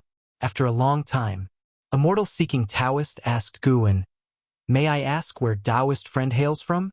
"From the West." "The West? Have you heard of Immortal-Seeking Island?" Guwen glimpsed at Immortal-Seeking Taoist, curiously inquiring. Immortal-Seeking Island, Immortal-Seeking Taoist. Could there be a connection? Immortal-Seeking Taoist smiled. "So, Taoist friend knows Immortal-Seeking Island. To be honest, I founded the island long ago, later passing it to my disciple. The fame it enjoys now is all thanks to him, not myself. The island master of Immortal-Seeking Island was a wandering immortal, while Immortal-Seeking Taoist was merely a Nirvana realm cultivator. Indeed, one shouldn't judge solely by cultivation level. Background and connections also counted as strength." Guwen reflected on this and then engaged in polite conversation with Immortal-Seeking Taoist. It wasn't until early the next morning that Yang Jian's transformation concluded. He leaped into the lake, washed his body, and then stepped ashore. Under the sunlight, he had grown a few inches taller. His skin fair and his muscles well-defined, exuding immense strength from merely looking at his upper body.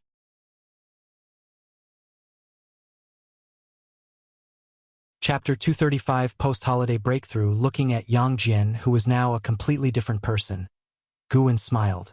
Yang Jian had reached the 5th layer of the Foundation Establishment realm in one go. His chi blood was even stronger than that of the Foundation Establishment realm, proving that Guan's elixirs and medicinal herbs had not been wasted. Of course, Yang Jian's physique surely still held more mysteries that needed to be uncovered through future cultivation. Guwen took out a blue robe and tossed it to Yang Jian, who hurriedly put it on. The Immortal-Seeking Taoist quickly walked up to Yang Jian and carefully looked him over. The more he looked, the happier he became, as if staring at a rare treasure, making Yang Jian feel very uncomfortable. "Young friend, your master is exceedingly good to you. Do you know what kind of tribulation you just went through?" the Immortal-Seeking Taoist said. Upon hearing this, Yang Jian couldn't help but ask what kind of heavenly tribulation it was. Then, the Immortal-Seeking Taoist began to explain the mystic dark heavenly tribulation and told him that it was Guwen who had dispelled the tribulation, bearing great heavenly tribulation consequences as a result. Upon hearing this, Yang Jian's face changed dramatically. He hurriedly bypassed the Immortal-Seeking Taoist and ran to Guwen, kneeling before him. "Master, your disciple is not worthy of your actions. Your disciple let you down." Yang Jian's forehead touched the ground, choking with emotion as he spoke. He felt both moved and guilty in his heart. His master had changed his fate, not only by providing precious elixirs and medicinal herbs, but also by bearing the consequences of the heavenly tribulation. The depth of this kindness was immense. From childhood to adulthood, although he had not suffered hardships and had a happy family, ever since his spirit root was detected, his world had turned dark. Guwen not only brought him hope, but also fulfilled that hope. Yang Jian knew well that his master could train other disciples and was not obligated to choose him, which made the weight of this kindness even heavier. Guwen looked down at him and said, "Since you have acknowledged me as your master, it is something a master should do. Get up now. I do not seek your repayment in the future, just that you avoid causing trouble and implicating your master." Yang Jian looked up and saw Guwen blinking at him. He immediately understood that his master was joking with him, just like Master Puda's advice to son Wukong in Journey to the West. "Master, get up now. A real man doesn't cry. What kind of behavior is this?" "All right." Watching Guwen and Yang Jian, the Immortal-Seeking Taoist felt deeply moved. He had a feeling that many years later, today's events would become a story as Yang Jian's name shook the world. He took 2 steps forward and said, "Taoist friend, our meeting is fate. I have a divine skill here that I would like to give to your disciple. Would you mind?" Guwen said, "Jenner, quickly bow in gratitude to Senior." Upon hearing this, Yang Jian turned around, cupped his fists, and bowed to the Immortal-Seeking Taoist, thanking him for the divine skill. The Immortal-Seeking Taoist took out a secret book from his sleeve and handed it to Yang Jian. "Young friend, what is your name?" I will keep an eye on your achievements in the future. Yang Jian took the secret book, first looking at Gu and seeing him nod. He then replied, My name is Yang Jian. Yang Jian. The immortal-seeking Taoist noted the name. He felt like he had seen it somewhere in a book before. Afterward, the immortal-seeking Taoist did not disturb the master and disciple any further and took his leave. Gu En began to teach Yang Jian the heaven and earth primordial skill. The all things form and energy art and the heaven and earth primordial skill were Gu An's foundation techniques. Even in Hao only practiced a lower version, showing how much Gu En valued Yang Jian. Yang Jian had been in the valley for many years, though he didn't have an outstanding personality. Gu En liked his honesty. This boy had ambitions but did things steadily. He clearly wanted to get close to Gu En but never looked for a chance to face Gu En directly. Instead, he dutifully served the Blood Prison Great Saint and the White Spirit Rat for years, which even Gu En found amusing. In Gu En's eyes, Yang Jian was like an unpolished gem, and he looked forward to seeing what kind of person Yang Jian would become under his careful training. Gu En did not seek Yang Jian's repayment in the future. Teaching Yang Jian was just an embellishment to his leisurely life. He merely wanted to teach a disciple, nothing more. In the evening at the Third Medicine Valley, Gu En rode the Blood Prison Great Saint down from the transmission array platform, with Yang Jian following beside him. Master, where have you been? I haven't seen you for 4 days. A passing Exian asked curiously. Her eyes turned to Yang Jian, widening as she carefully examined him. Just went out for a walk, Gu En casually replied, then dismounted and walked alone towards the pavilion. An Exian immediately approached Yang Jian, examined him closely, and asked, Are you really Yang Jian? How have you changed so much? Yang Jian had already mastered the sorcery of the all things form and energy art, letting him conceal his aura, but he couldn't precisely disguise his realm. He said nervously, Master gave me an elixir to temper my muscles and bones, so my skin has become a bit whiter. I see. It looks like Master has accepted you as a closed-door disciple. An Exian smiled. She did not harbor any jealousy, as her master was far more powerful than Gu En. Although the disciples of the Medicine Valley all called Gu En Master, it was merely a term of respect with no actual relationship. Yang Jian scratched his head and smiled. Though still shy, he now exuded more confidence. The two chatted for a while, and more disciples noticed Yang Jian's changes, gathering around to inquire. In just a few days, Yang Jian seemed to have transformed from a countryside boy into a clean and handsome young gentleman, which was quite a shock for the disciples who knew him. Soon, the news about Yang Jian becoming Gu An's closed-door disciple spread, and because of Yang Jian's transformation, Gu En became even more mysterious in the eyes of the disciples. In the days to follow, Yang Jian continued to do chores like other servant disciples, but he spent most of his spare time on cultivation, hiding in his room for most of the day. To prevent anyone from disturbing his cultivation, Gu En arranged a separate courtyard for him. Yang Jian truly felt the change in status that came with becoming Gu En's disciple, making him even more grateful to Gu En. Time flew by. Another new spring festival arrived.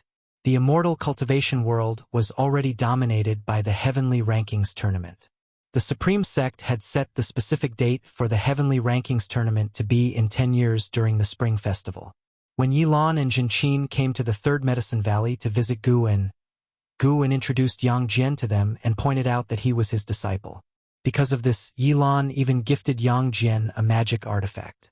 Zhenqin was very happy, considering herself his senior sister, and told him to come to the inner sect if he ever needed anything.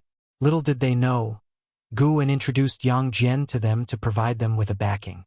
Since his physique awakening, Yang Jian had cultivated for half a year, raising his cultivation level from the 5th layer to the 6th layer of the Foundation Establishment realm. This speed was very fast, and it was estimated that he could form his core before the Heavenly Rankings Tournament started. One should know that half a year ago, he was only a 3rd-layer energy cultivation cultivator. Apart from the increase in cultivation level, Yang Jian's understanding of the all things form and energy art was very quick. It seemed he was naturally suited for body refinement. Badian also visited the Third Medicine Valley to speak with Gu and similarly introduced Yang Jian to Badian. In the room, Badian looked over Yang Jian, who was energetic, becoming more astonished as he gazed. This chi blood was extraordinary. Even though Yang Jian hid his cultivation level, his aura made anyone feel that he was not ordinary at first glance. Upon knowing that this person was the sect leader of the Supreme Sect, Yang Jian was very surprised. But compared to before, he treated others more composedly, a confidence that came from his strength. Moreover, he knew his master was a loose immortal, more powerful than anyone in the Supreme Sect. This secret was only known to him and the Blood Prison Great Saint, making him more proud. Your disciple is remarkable. It's a waste for him to be your disciple. Why not let him come with me to the inner sect for training? Badian said. Before Gu could answer, Yang Jian quickly responded, Thank you for your kind offer, sect leader, but I only wish to serve my master. I will never take a second master in this life. Badian's expression became strange. Gu chuckled and said, Naughty boy, how dare you interrupt when I'm speaking with the sect leader? Badian couldn't help but look at Gu. For some reason, he felt that Gu had changed. This change was hard to articulate. Auras. Yes, that was the feeling. From the moment he entered the room, he felt that Gu and Yang Jian shared a common aura, one that only the proudest of heaven possessed. Could it be that Gu had encountered a great opportunity? Badian pondered and then smiled. No harm done. Since he is your disciple, I wouldn't force it. Let's talk about the Heavenly Rankings Tournament. Gu nodded, and the two began discussing the Heavenly Rankings Tournament. Only then did Yang Jian learn that the Heavenly Rankings Tournament, which had become the talk of the immortal cultivation world, was his master's idea. Although a bit surprised, he was not shocked. What is the Heavenly Rankings Tournament compared to this? His master was a loose immortal, definitely the most powerful in the world. Even the mysterious sword Venerable Fudao might not be his master's opponent. Sword Venerable Fudao's battle records were widely known, but the realm of his opponents was not clearly transmitted. At least Yang Jian didn't know. An ancient hour later, the three descended the stairs. Badian did not leave but stayed at the Third Medicine Valley for the festival, chatting with Gu. He found it very enjoyable, as Gu always inspired him, and there was no scheming between them. They could open up their hearts and drink freely. Yang Jian was also praised by many disciples. His wine cup rarely left his hand, making this the happiest spring festival of his life. Late at night, Gu came to Nianshu Cave, bringing fine wine and delicacies. He sat with Tian Yaoer, Tian Qing, and Tian by around a stone table. Eat slowly. There's plenty more, Gu said, watching the three demons devour the food, laughing. He still wore a mask which exposed his mouth so he could drink. Tian Yaoer put down the roasted lamb leg in her hand, wiped the grease from the corner of her mouth, and asked curiously, Master, you seem very happy? Not bad. I accepted a disciple in the past half-year. He has excellent talent and constantly gives me surprises, so am naturally in a good mood. Gu replied, taking the opportunity to caution the three demons not to be lazy. Tian Yaoer frowned and asked, Disciple? Male or female? Male, why? Nothing. Don't worry, master. I won't disappoint you either. I'll spar with your disciple sometime in the future. Tian Yaoer said confidently. Gu smiled and agreed to the request. Although Tian Yaoer's maximum lifespan was longer than Yang Jian's, as a demon it was not comparable. In terms of talent, Tian Yaoer could not match Yang Jian. Gu was more eager to see a spar between Hao and Yang Jian. After the spring festival, he planned to find a place to break through and then visit Hao.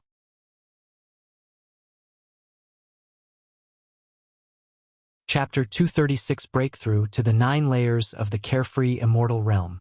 New Year's just passed, and all things in heaven and earth began to revive. Gu walked through the air, admiring the ocean scenery along the way. Although the rumors about the world-destroying sea tide were spreading far and wide, The ocean still looked calm, without the slightest sign of disaster. He spread out his divine sense, searching for a suitable place to break through. He was already very far from the continent, and his limitless freedom step had already crossed 100 steps. With his current cultivation level, he could step across a distance dozens of times that of the continent, showing just how far this sea area was from the continent. The spiritual energy of the beings in the ocean was exceptionally dense, far exceeding that of the continent. Moreover, the cultivation levels of the oceanic demon beasts were very high. He even saw a whale at the loose immortal realm, as large as half the continent, capable of swallowing the territory of 3 dynasties in one gulp, exaggeration to the extreme. Upon arriving here, the aura of human cultivators became rare. The occasional aura felt belonged entirely to immortal path realm cultivators. Without a cultivation level at the Nirvana realm, one couldn't enter this sea area. Finally, Guan's gaze locked on a grand sea island. The island was teeming with life, even housing a power formed by hundreds of thousands of demons, with most of the demon soldiers training in the plains. The strongest demon had reached the 2nd layer of the loose immortal realm. The 9th layer heaven and earth flying immortal realm. Guan stealthily sneaked into the forest, meditating under a tree and activating the lifespan barrier. He did not immediately attempt to break through, but instead spread out his divine sense, observing the situation all around. Within the range of his divine sense, he felt the aura of wandering immortals. Fortunately, there were no heaven and earth flying immortals. Heaven and earth flying immortals were always few in numbers, not visible to mortal spirits. After all, they could leave this world. When Guan expanded the range of his divine sense to its maximum, he still did not see any heaven and earth flying immortals, finally putting his heart at ease. Though he couldn't see any heaven and earth flying immortals at sea, if he looked up at the sky, he could daily see the figures of heaven and earth flying immortals coming and going, like meteors streaking across the sky. Guan retracted his divine sense and pulled up the attribute panel. Name: Guan. Lifespan: 128/168907764. Physique: Mystic Holy Body. Cultivation level: Heaven and Earth Flying Immortal Realm 9th layer with 10 million years of lifespan invested. Could I break through to a higher realm? The 8th to 9th layer of the Heaven and Earth Flying Immortal Realm cost 30,000 years of lifespan. To reach a higher realm, failing once would mean waiting for more than 30,000 years before trying again. Failing 100 times would cost at least 3 million years of lifespan, which made him shudder just thinking about it. If he could use 10 million years of lifespan to break through to a higher realm, he would consider himself lucky. So he dared not upgrade his cultivation technique or physique, deciding to brute force his way in the realm instead. Guan took a deep breath and first invested 1 million years of lifespan to test the waters. You cultivated through energy absorption for 50,000 years, using the great accomplishment of heaven and earth primordial skill to forcefully break through to the carefree primordial immortal realm. You began to cross the tribulation, but you did not survive the ultimate reincarnation heavenly tribulation and failed. You cultivated through energy absorption for 100,000 years, using the great accomplishment of heaven and earth primordial skill to forcefully break through to the carefree primordial immortal realm. You began to cross the tribulation, but you did not survive the ultimate reincarnation heavenly tribulation and failed. Crossing the tribulation every 50,000 years? A bit harsh. Guan looked at the constant failure prompts before him, feeling somewhat panicked. 1 million years of lifespan resulted in just 20 failures. It would take 5 million years of lifespan to fail 100 times. The more Guan thought, the more anxious he became. His heart hardened, and he directly invested 5 million years of lifespan into cultivation. Fail. Fail. Guan couldn't even be bothered to look closely, just seeing that as long as the prompt didn't grow longer, it meant all failures. After all, 5 million years of lifespan ultimately went down the drain, another 100 failures.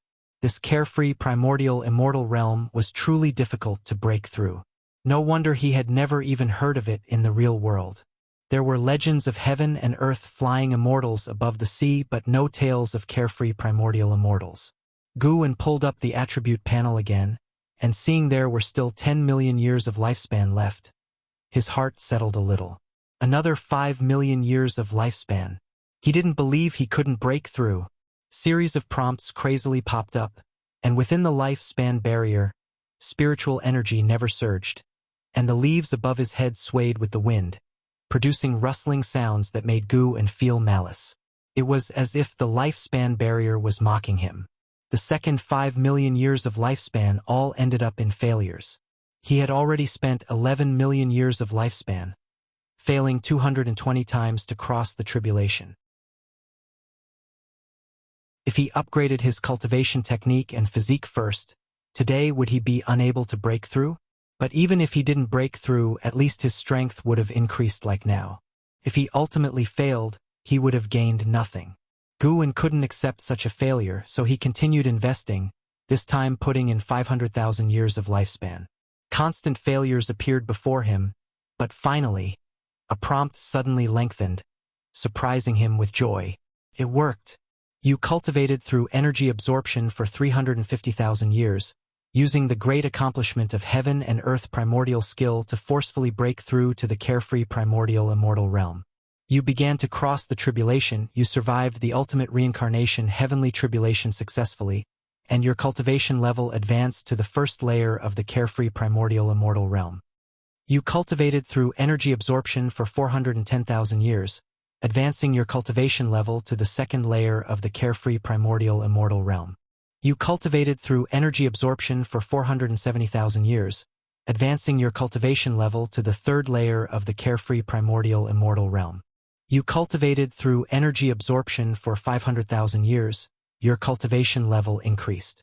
60,000 years for a small realm advancement. This carefree primordial immortal was truly fierce. Guwen felt sentimental. The lifespan barrier finally began to function, and earth spirit energy surged into his body. He didn't remain idle, continuously investing lifespan into his cultivation. His cultivation small realms could only be at the 9th layer. He wasn't used to presenting himself as an observer below the 8th layer, lacking a sense of security. Eventually, he spent another 490,000 years of lifespan to attain the 9th layer of the carefree primordial immortal realm. The 8th layer to the 9th layer shockingly cost him 150,000 years of lifespan. This breakthrough took nearly 12 million years of lifespan to reach the 9th layer of the carefree primordial immortal realm, an utterly terrifying figure. Boom! The earth rumbled, and spiritual energy soared like a tide, covering the grass within the barrier. All spirit energy on the entire island and the surrounding sea area abruptly plummeted, startling all beings into panic and chaos. The influence of the lifespan barrier continued to expand.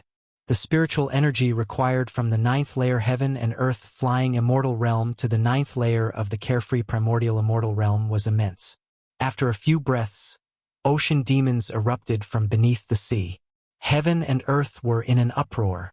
The island fell into a clamor as the demons roared, deafeningly. Guwen saw shape-shifting demons flying over the forest, thinking an enemy was attacking the island.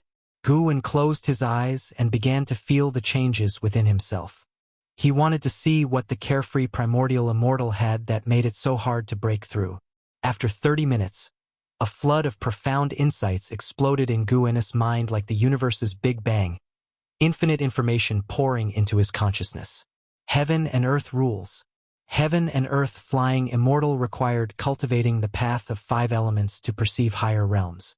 With the 5 elements' perfection, one could perceive the heaven and earth rules. All things in the world were composed of the unseen and untouchable power of rules. The 5 elements were the foundation, as stated in the Tao Te Ching, that Tao produced 1, 1 produced 2, 2 produced 3, and 3 produced all things. The carefree primordial immortal was the realm of perceiving the rules of heaven and earth. Reaching this realm meant being completely unbounded by the constraints of heaven and earth, completely carefree. The primordial spirit underwent a baptism by the rules of heaven and earth, reaching transcendence. His golden core and mystic heart were transforming into higher existences. The golden core was accumulating the power of heaven and earth rules to form his Tao. What was Tao? Tao encompassed everything: cultivation techniques, spells, divine skills, etc. Everything about his existence was his Tao. The golden core generated the Tao, transforming into the primordial elixir. No wonder the nascent soul and golden core independently existed. The nascent soul transformed into the primordial spirit, and the golden core transformed into the Tao. Guan guessed they would merge at some future realm, making him the incarnation of the Tao. Time flew by quickly. As Earth's spiritual energy sank faster, the clouds above churned violently, as if ready to collapse with the spiritual energy. The island's demons were terrified, assembling in formations and hiding within the island, not daring to come out. Fortunately, no demon intruded into the lifespan barrier. After an hour, Guan successfully transformed into a carefree primordial immortal, breaking free from heaven and earth rules, truly carefree. Wherever the Tao existed, the mind could reach.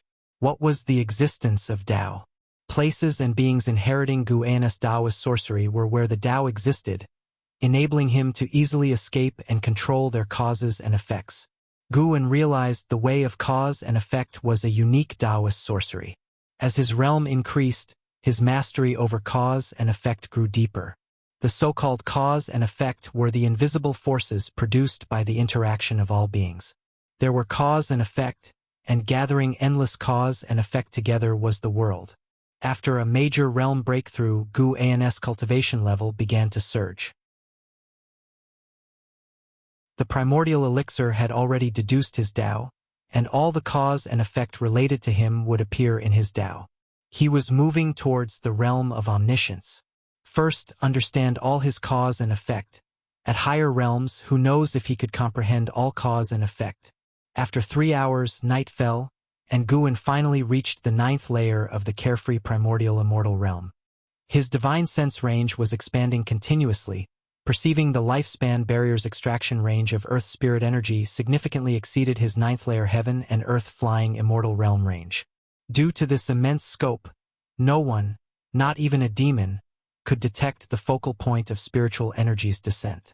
When the earth's spiritual energy ceased flowing into Guan, he slowly stood up and opened his eyes. He instantly transformed into an aurora and vanished from the spot. Then he arrived in front of a mansion. As it was late at night, the streets were empty, but the mansion within was brightly lit. He looked up and the signboard bore 2 words, G Mansion. Through the Tao of his primordial elixir, he arrived at the G Mansion where his cause and effect resided. Yes, it was arriving, not teleporting.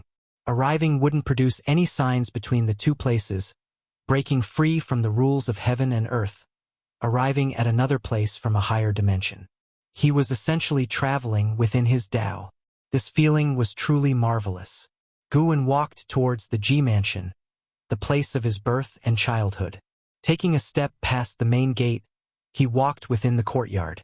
An old servant carrying a lantern walked towards him, passing through his body. This, too, was the mystical nature of the carefree primordial immortal. Mortal spirits couldn't see, mortal spirits couldn't touch. No wonder there were no legends of the carefree primordial immortal. For the first time, Guan felt invincible.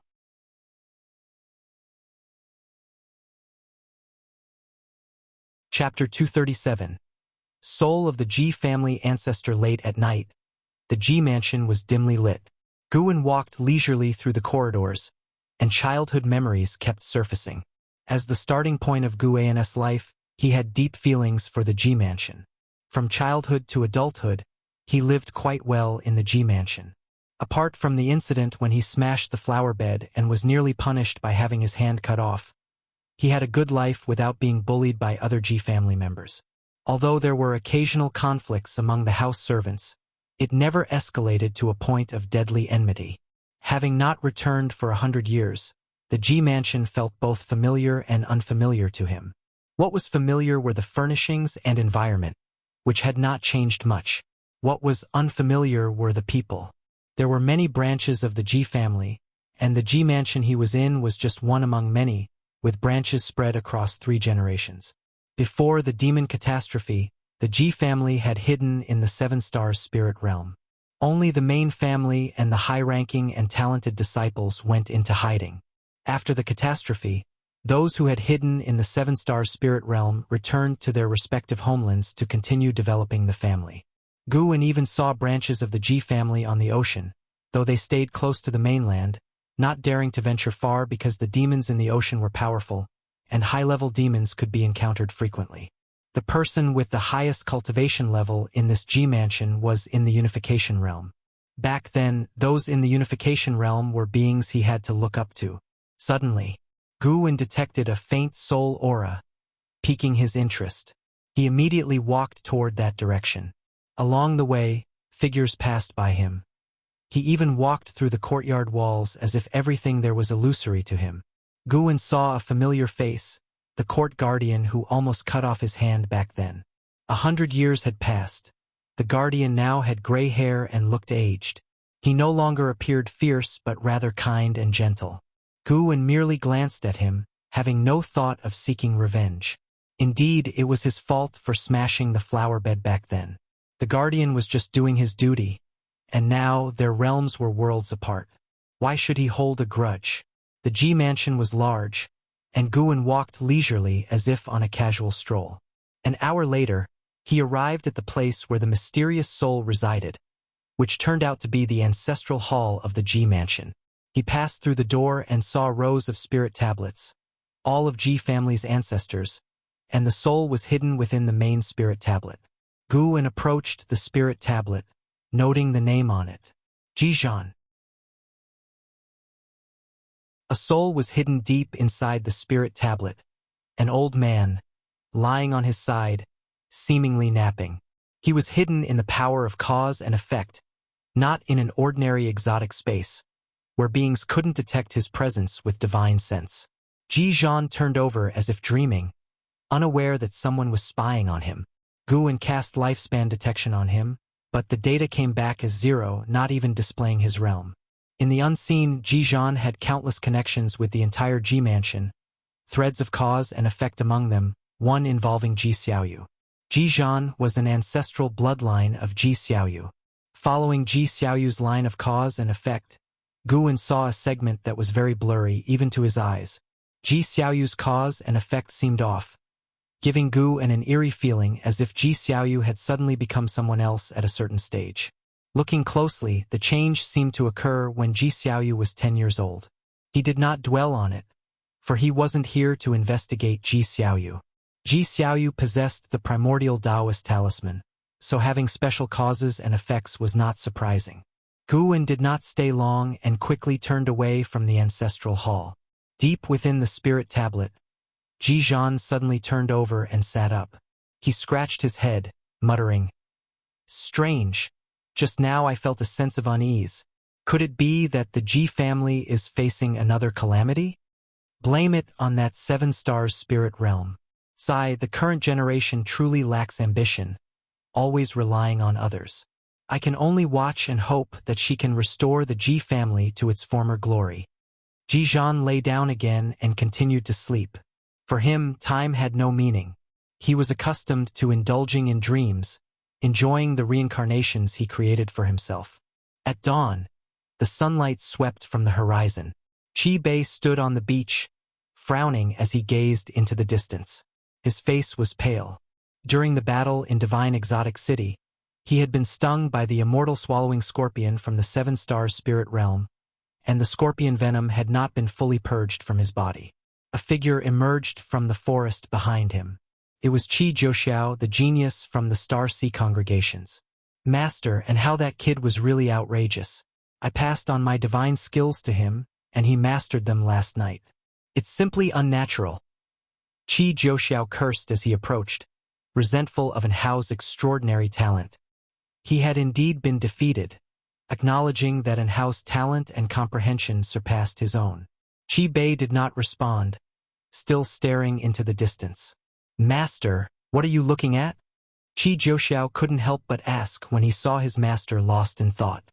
Qi Bei snapped back to reality and said, "The spiritual energy over the sea seems unusual. I suspect there is an anomaly somewhere, possibly related to the recently rumored world-destroying sea tide." Qi Zhouxiao frowned and said, "What world-destroying sea tide? It must be the 7 stars spirit realm causing trouble. That huge rift appeared too coincidentally. Qi Bei did not reply, thinking those comments were pointless. At that moment, a 7-colored radiance descended from the sky, landing beside them, instantly drawing their attention. They turned to see a figure within the radiance. It was a mysterious figure enveloped in dark purple demonic qi. Qi Jiuxiu's eyes widened. Sword Venerable Fu Dao? Qi Bei could not forget the scene where Guan easily killed 2 wandering immortals, and he quickly bowed. No matter what, the other had saved his life, so he should pay his respects. Thank you for looking after my disciple all these years, Guan said. Qi Bei was about to speak when Guan suddenly appeared in front of him, reaching out with his right hand. 2 fingers pointed at Qi Bai's chest, rendering him immobile instantly. Master! Qi Jiuxiao was startled, instinctively wanting to rush forward. Stay put! Qi Bei shouted, even using his mana to restrain Qi Jiuxiao. The senior is detoxifying me. Qi Bei took a deep breath and said slowly, his eyes filled with complex emotions. As Guan's mana entered his body, he suddenly felt insignificantly small. In the face of this power, the wandering immortal realm was so weak, vulnerable. How powerful were the heaven and earth flying immortals. Although Qi Bei was a wandering immortal, he lacked the confidence to reach the heaven and earth flying immortal realm in the future. It seemed only one great realm apart, but he couldn't imagine how to break through to the heaven and earth flying immortal realm. Qi Jiuxiao was overjoyed at his master's words. He had been constantly worried about his master's poisoning, feeling helpless and anxious. He never expected an Hao's master could purge the immortal swallowing scorpion's poison. After a few breaths, Guan withdrew his hand and said, I'd like to spend some time alone with my disciple. Then he turned and walked into the forest. Qi Jiuxiao quickly bowed, not daring to obstruct him. Qi Bei felt the poison in his body dissipating, and with it, the weight on his heart. He looked at Guan with awe. Such a terrifying poison, yet he could easily expel it. Little did he know, Guan could have eradicated the poison instantly but deliberately prolonged the process. Even so, it was beyond Qi Bai's reach. Qi Jiuxiao quickly came to Qi Bai's side, concerned about his condition. Deep within the island, hundreds of miles away in the mountains, and Hao sat cross-legged on a mountainside, cultivating. Divinity Transformation Realm, 4th layer. Still stunning. Guan stood behind An Hao, reflecting on his current cultivation level. An Hao was now only 94 years old, and a 94-year-old cultivator in the Divinity Transformation Realm, 4th layer, would surpass Li Shendao in no time. An Hao was still the fastest cultivator Guan had ever known. At 128 years old, having reached the 9th layer of the carefree immortal realm, Guan said, based on your cultivation level, you haven't been slacking. An Hao abruptly opened his eyes, turned around, showing a look of surprise and joy. He quickly stood up, excitedly asking, Master, what brings you here? Guan replied, I came to check on you. Hearing this, An Hao became even happier, rushing to Guan, asking various questions, losing his usual composure. In front of Guan, he still seemed like that lively, mischievous boy. The master and disciple talked for a long time before Guan got to the point. How is your practice of the Yangwood primordial skill progressing? And Hao's spirit root qualification was strong, not because of a single root attribute but because each of his spirit roots was of heavenly spirit root level. In other words, and Hao could cultivate the 5 elements skill. Practicing the heaven and earth primordial skill was not considered abandoning his current practice because the 2 cultivation techniques were from the same origin. Very well, I have already cultivated the Yang wood. This spiritual wood can absorb spiritual power, and it's quite domineering. And Hao eagerly described his accomplishments, not wanting to disappoint his master. After he finished, Guan said, I will teach you a higher-level cultivation technique. The Yangwood primordial skill is just one foundation of this technique. Upon hearing this, An Hao's eyes lit up, and he quickly nodded. This technique cannot be disclosed, as it may attract calamities. Also, your tribulation crossing will be more difficult than cultivators of the same realm, so be mentally prepared. Guwen reminded him, and Hao suddenly realized, heavenly tribulation is related to the cultivation technique? No wonder my tribulations always astonish others. Guwen continued, saying, recently, I have taken on another disciple. Your junior apprentice's qualification is also outstanding, not inferior to yours. As the senior apprentice, you must set an example and not be surpassed by him. A junior apprentice? And Hao frowned, feeling a sudden tension. If someone else had said this, he would have dismissed it, believing no one could match his qualifications. But hearing it from his master, he didn't doubt it. There was someone with qualifications comparable to his, possibly younger, giving him a sense of urgency. Master, what is my junior apprentice's name? And Hao cautiously asked. One day, you will meet and get to know each other because you are cultivating the same technique. Guwen answered. Could it be Leah? And Hao thought of the Taizong divine shocking sword that Leah had used. Soon he dismissed this guess. Leah was older than him and wasn't considered a genius, at least in his eyes, quite ordinary.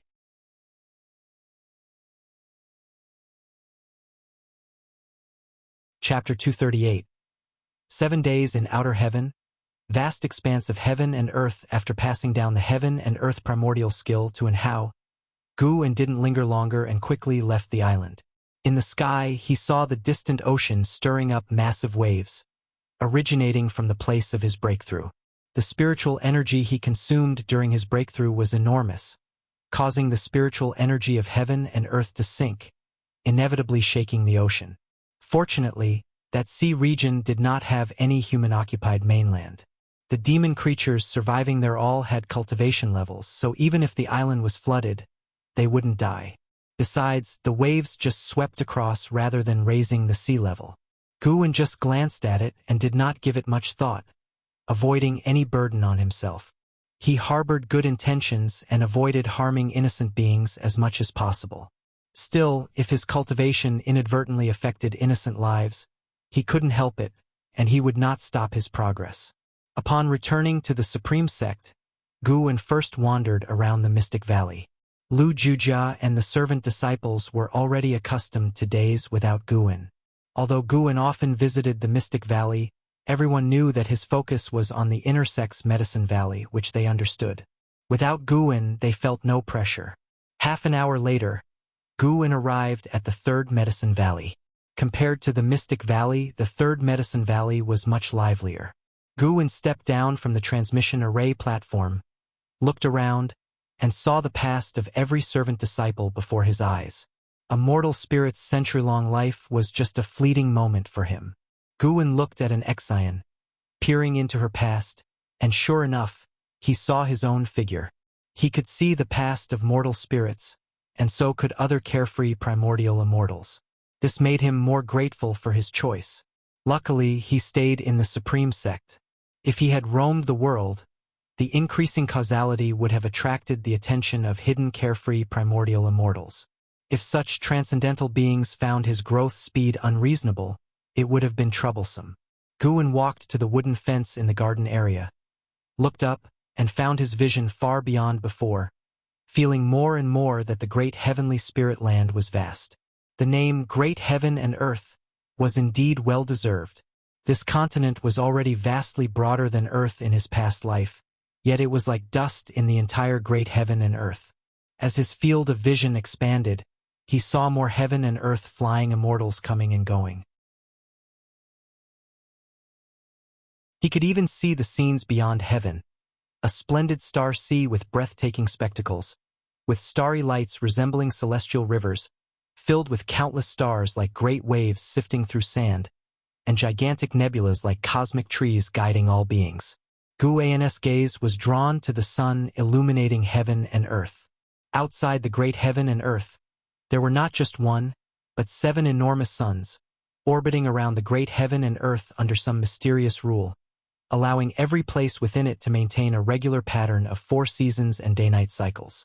With his eyesight, he saw that each of the 7 suns contained a mysterious being. They were colossal with various forms. Some were birds, others beasts, and even human-like figures, instilling awe. The sun's surface had a power barrier that prevented Gu-en from seeing their true forms, which also made lifespan detection impossible. Gu-en merely glanced before looking away, avoiding disturbing the beings within the suns.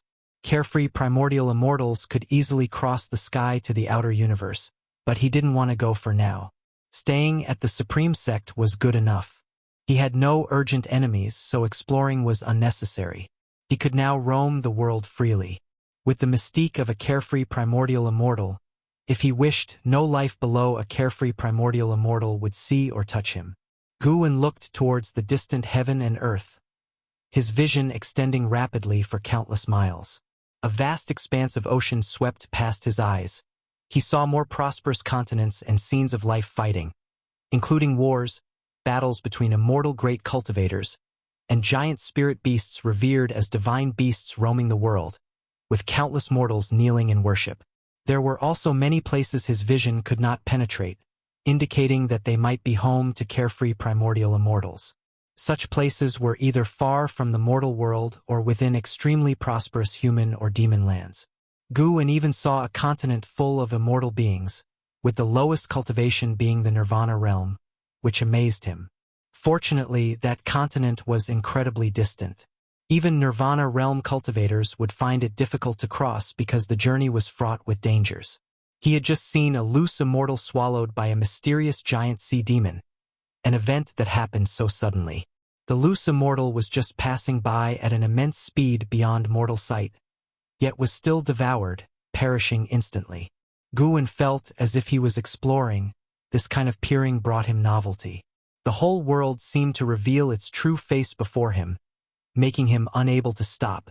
He did not know how much time had passed. Yu Yingying came beside him and asked, "What are you thinking about? Why have you been staring blankly for so long?" Gu-en withdrew his gaze, looked at her and smiled gently. "I am thinking about how vast the Star Sea congregations are, and how broad the world outside is." Yu Yingying laughed and replied, "If you want to go to the ocean, I can arrange it for you. As for how large the Star Sea congregations are, even I, who was born there, am unsure. The sea area occupied by the Star Sea congregations is thousands of times larger than this continent, and that's just my estimation." Gu-en nodded slightly. The territory of the Star Sea congregations indeed exceeded the continent's size by thousands of times, but it did not seem vast to him because he could see even further. He wondered if there were carefree primordial immortals in the Star Sea congregations. Gu-en thought that even if there were, they would not be in the mortal world. Though Gu-en could see the other side of the mortal world, he did not find the existence of carefree primordial immortals. It was just hard to see them, but he could not be sure they did not exist. Perhaps carefree primordial immortals could not spy on each other. Therefore, this realm was called carefree. Speaking of which, the internal assessment of the Star Sea congregations is about to start. "I wonder if Xian Tianyi will make a name for himself this time," Yu Yingying said, her face full of reminiscence. When Gu-en heard this, he couldn't help but ask, "Is there a threshold for the internal assessment?" Liya, Zhang Buku, and Hao had already joined the Star Sea congregations. Gu-en looked forward to seeing them make a name for themselves. All three had received his inheritance. If they could thrive in the Star Sea congregations, he would naturally be pleased. No, anyone under 1,000 years old can participate. By the way, Liya from the Supreme Sect is expected to take part. That divine exotic city is a fake immortal treasure. So many prodigies will want to compete with him. Yu Yingying smiled wickedly, with an expression of anticipating someone to be embarrassed. The two of them continued chatting, the topic revolving around the Star Sea congregations. Although Yu Yingying did not want to return, she spoke with pride about the Star Sea congregations, often belittling the Supreme Sect. This made Gu-en look forward to the future of the Supreme Sect. The future was long, and there was no rush. Who could tell if the Supreme Sect would be more powerful or the Star Sea congregations more prominent in 10,000 years? Although Gu-en had already reached the 9th layer of the carefree primordial immortal stage, his life had just started at 128 years old. Not to mention the future, he was very much looking forward to tomorrow. After chatting with Yu Yingying for a while, Guwen moved to another place to continue observing the great heavenly spirit land. In the extremely distant west, he saw a majestic mountain located in a desert, surrounded by sky-covering sandstorms, with a golden, radiant giant palace atop the peak, constantly receiving and sending off monks. That palace was also a place his vision could not penetrate. This indicated that the palace likely had a carefree primordial immortal. The world was indeed vast and populated with numerous great powers. Not every heaven and earth flying immortal or higher existence would leave the mortal world. In the days that followed, whenever Guwen had time, he observed the heaven and earth. What made him most wary was the north. There lay a vast continent, the largest he had ever seen. He could only see its outline from the edges, and as soon as he got closer, a mysterious force barred his sight. It was a very mysterious power present in all things. It must be Chi Fortune. The Supreme Sect also gathered similar power, but compared to that continent, its Chi Fortune was like a grain of rice compared to the bright sun. He speculated that the continent was the strongest area in the great heavenly spirit land, but he could only observe with just his eyesight. That continent was also incredibly far from the land of the three dynasties. Crossing mountains and seas to reach it was harder than the journey to the west.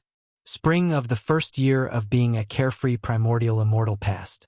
Despite reaching a new realm, Guwen continued living as before, traversing various medicine valleys, sometimes visiting the outer gate city to read, and occasionally drinking and chatting with friends. Life was very leisurely. In the mountains and forests, Yang Jian, dressed in blue, continuously attacked Guwen. His movements were agile, and his punches and kicks were fierce, while Guwen stood still, dismantling each move in an unhurried manner. The faster Yang Jian was, the slower Guwen seemed. Yang Jian was kicked by Guwen again, crashing into a tree and shaking down many leaves. This time, Yang Jian didn't have the strength to get up, his chi exhausted, but he didn't feel frustrated. Instead, he looked at his master expectantly. He couldn't match his master's prowess, but he wanted to hear his master's evaluation of him. The path of physical cultivation is not so narrow. Not just fists and feet can become magic artifacts. Every part of the body can, Guwen said, feeling gratified. This boy's growth speed was amazing, even surpassing in how back then. Perhaps the elixir's efficacy still lingered, making Guwen feel astonished. Set a goal. Reach the Nirvana realm within 500 years. Before that, Yang Jian couldn't go down the mountain to train. At most, he could return to visit family. Yang Jian didn't know that his master had set a cultivation goal in his heart. He stood up and said, "Master, should I mainly practice the all things form and energy art, the heaven and earth primordial skill, or the Taoist gang primal energy you taught me?" They all seem profound and hard to master. Guwen replied, "Take it slow. There's no need to rush to break through the cultivation realm. You can start by laying a solid foundation." Yang Jian felt it made sense. Following Guwen in cultivation meant he had all the elixirs he needed and no usual expenses, so he didn't need to hurry. "Master, when would you be willing to participate in the celestial ranking tournament?" Yang Jian suddenly asked, his tone full of anticipation.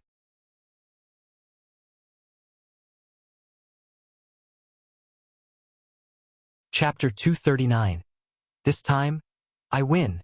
Since being given a life-altering destiny by his master, Yang Jian believed that his master was the most powerful cultivator in the world.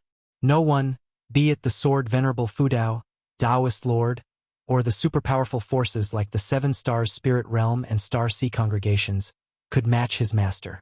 He wanted to see his master renowned across the world, for as his disciple it would be a moment of pride. Guwen looked at him with a stern expression and said, "Are you cultivating to seek fame, or to pursue immortality?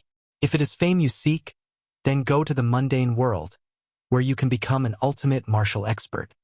Yang Jian thought his master was angry and quickly replied, "Of course it is to pursue immortality. Master, I was wrong. I was just curious after hearing other disciples talking about the ranking competition." Guwen did not let him off so easily, using this opportunity to temper his character. In a heartfelt tone, he said, Not to mention your current physique is against the laws of nature. If others learn about it, it may bring disaster upon you. There are many who are aware of their heavenly destiny. I am strong, but there are always others out there stronger than the likes of loose immortals. A cultivator should cherish what they already have rather than recklessly seize opportunities. Do not flaunt, do not underestimate the common people of the world. Yang Jian felt ashamed, filled with guilt. Recently, he indeed had developed a sense of pride, seeing other disciples in the valley struggling with basic qi cultivation, while he was already at the foundation establishment level, feeling superior. Though I do not seek repayment from you, I do not want you to become someone who acts recklessly. Since you are cultivating immortality, you ought to understand that there is a heavenly destiny beyond human efforts. If you stray down the wrong path, you will eventually be punished by the heavens. I do not wish for you to become someone who seeks vainglory. Do you understand? Gu Wen continued, bringing tears to Yang Jian's eyes. Yang Jian was not moved by grand principles. It was hearing his master say once more that repayment was not required that touched him, making him feel unworthy. He knew exactly what he was thinking.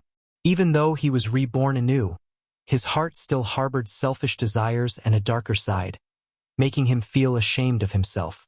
Look at his master, clearly an immortal, yet never bullying the weak, humbly staying within the supreme sect, living among mortals without arrogance. He should learn from his master and become a true cultivator. Master, Yang Jian began, but was interrupted before he could finish. Let's go back. Gu Wen turned and left, with Yang Jian quickly following. At the end of summer, Gu Wen rode the blood prison Great Saint back from Tianya Valley.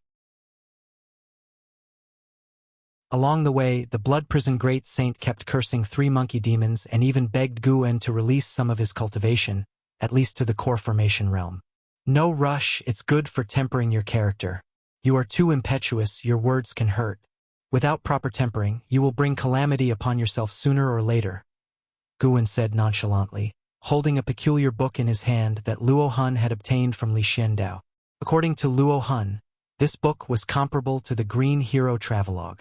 Indeed, the Three Dynasty land had many literary talents, and there were always those who could write better than Shen Tianyi. This book was not a travelogue, but a collection of tales about the romance and scandals in the imperial city. The blood prison Great Saint lost his spirit upon hearing Gu Wen's words. He knew his faults, but once he got into an argument with someone, he couldn't quench his anger without giving them a good beating. Zhou Yu has developed hostility towards you and harbors killing intent. Would you like to perform lifespan detection on him? Zhou Yu, the former venerable pavilion of the Supreme Sect. Gu Wen frowned, wondering why this guy had suddenly developed a killing intent towards him. Could it be related to Wu Ju? The Zhou family had already left the Supreme Sect, causing quite a stir. At least the disciples of the Supreme Sect regarded the Zhou family as traitors, especially given their choice of the Sangtian sect. To this day, Sangtian sect was the Supreme Sect's biggest rival. The disciples believed that to become the premier sect in the immortal cultivation world, they must surpass the Sangtian sect. Gu Wen spread his divine sense across the entire continent, searching for Wu Ju's presence, and quickly found him. Wu Ju was at the border forests of the Taizong dynasty, in a dilapidated temple. Besides him, there were several other cultivators present, standing off against him. At this moment, Wu Ju frowned deeply, his hands clenched into fists inside his sleeves. Zhou Yu, dressed in a black robe, stood in front of him, exuding authority. The other Zhou family cultivators looked at Wu Ju with disapproval. Wu Ju, our Zhou family has invested a lot of resources in you. Without the Zhou family, you wouldn't be who you are today. Are you really going to forget our kindness? A female cultivator said sternly. Others chimed in, with most of them hinting at threats in their tone. Wu Ju gritted his teeth and said, "The Supreme Sect has also been kind to me. Wouldn't joining the Zhou family be a betrayal of that?" Zhou Yu slowly spoke. "Jewer, although the world is peaceful now, more and more ocean cultivators are arriving. The immortal cultivation world will face a catastrophe sooner or later. As far as I know, Even the sect leader and supreme elder do not know the true identity of Sword Venerable Fudao. If there ever comes a day when Sword Venerable Fudao leaves, the supreme sect would be quickly annihilated. Wu Ju firmly responded, "Impossible. Why would the supreme sect alone face destruction? Is the Zhangtian sect absolutely safe? Besides Sword Venerable Fudao, there are other great cultivators in the supreme sect. I believe the supreme sect is stronger than the Zhangtian sect." In saying this, he was severing ties with Zhou Yu, who now served the Zhangtian sect. Zhou Yu's expression turned ugly, and he said, "Think carefully.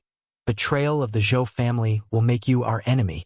Out of respect for our master-disciple relationship, I can let you go today, but in the future, I will kill you to uphold the Zhou family's reputation. Not only you, but anyone associated with you will die, such as your only brother in the supreme sect, Guwen. Besides Guwen, all your friends in the main city of the sect will also die." Zhou Yu truly did not want to let Wu Ju go, as Wu Ju's perception was too formidable. He believed Wu Ju could rival An Hao. The Zhangtian sect had no talent comparable to An Hao. Moreover, Wu Ju had no background and was alone. In the future, he could marry into the Zhou family, continuing the lineage of exceptional talent. Upon hearing this, Wu Ju's expression turned grim. He tried to keep calm, took a deep breath, and asked, "Since when did you start investigating me?" When Zhou Yu mentioned Gu and Wu Ju panicked.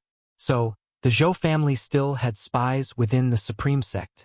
Zhou Yu said calmly, "From the day you became my disciple, I understood all your relationships. It's not too late to turn back now.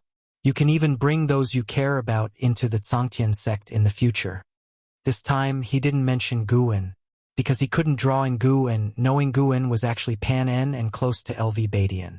The thought that Guwen could influence Wu Ju meant that LV Badian might be able to win over Wu Ju, inflaming his killing intent. Why should LV Badian have both An Hao and Wu Ju, these two peerless talents? Wu Ju fell into a struggle. If the Zhou family came only for him, he wouldn't be afraid. But since it involved Guwen, he had to hesitate. His talent and perception were top-notch, and he believed he could become a world-shaking force. But he was still young and needed time to grow. The Zhou family, in his eyes, was a colossal existence, one he couldn't challenge alone. The Zhou family still had spies within the supreme sect. He couldn't keep an eye on Guwen all the time. What if one day a Zhou family spy attacked Guwen? He couldn't bear to imagine such a scenario. Damn it! Wu Ju clenched his fists, staring at Zhou Yu with eyes ablaze. Zhou Yu sighed and said, "Disciple, actually, Boom! A sudden thunderbolt struck down with a speed that left Wu Ju and the others no time to react, hitting Zhou Yu and sending everyone flying from the blast. Wu Ju hit the wall but quickly stabilized himself. Looking over, and his eyes widened. Zhou Yu had vanished. The spot where he stood was charred black and smoking. The other Zhou family cultivators were wide-eyed, their expressions stunned. "Master!" A disciple called out quickly, but received no response. "Not good. There's a supreme sect great cultivator nearby." A female disciple shouted and disappeared, followed by the other cultivators, forgetting all about Wu Ju. Wu Ju stood in a daze, hesitated for a moment, and then chose to leave. On the way out, he couldn't help but wonder if Zhou Yu was dead or alive. Who could have struck that thunderbolt? It couldn't have been a coincidence that Zhou Yu was struck by natural lightning, right? Elsewhere, Guwen, still riding on the blood prison great saint's back, felt bored with the mere 92 years of lifespan gained from killing Zhou Yu. "I hope the Zhou family knows their place and stops developing hostility towards me. Otherwise, don't blame me for being ruthless," Guwen thought silently. While he continued to choose a low-profile approach to cultivation, he was not someone the Zhou family could provoke. Fortunately, in the days that followed, no one from the Zhou family developed hostility towards Guwen. No one believed that a newly formed core formation cultivator like Guwen could have killed Zhou Yu, a cultivator of the 9th layer of the unification realm, out of thin air. The one who killed Zhou Yu must have been at the Mystic Heart realm or even the Mahayana realm, which was an obvious warning from the supreme sect to the Zhou family. In a bright grand hall, thousands of cultivators gathered. The vast palace was expansive, with a hallway over 100 feet wide and rows of transmission array platforms on either side, with cultivators constantly teleporting in. And Hao stood in place, curiously looking around at everyone. I heard that this entrance exam involves Liya from Divine Exotic City. Divine Exotic City? Could it be that Immortal Path Supreme Treasure? Yes, that Liya is indeed lucky. Who knows how powerful he is with the Immortal Path Supreme Treasure? I hope he can't use the Immortal Path Supreme Treasure. How could we compete against that? Without using the Immortal Path Supreme Treasure, he's just a minor cultivator from the barbarian continent. Nothing noteworthy. And Hao listened to the disciples' discussions around him, filled with mixed emotions. The influence of the Immortal Path Supreme Treasure was enormous, and Liya's name had reached the Star Sea congregations, making the new disciples who were about to enter the sect hostile towards him. Just as he was thinking, a voice called out, "And Hao, long time no see. This time it's my turn to win." And Hao turned his head to see two men walking towards him, one of whom exuded demon energy. It was Liya and Zhang Buku. Liya appeared confident, eyes fixed on Hao, while Zhang Buku looked full of curiosity.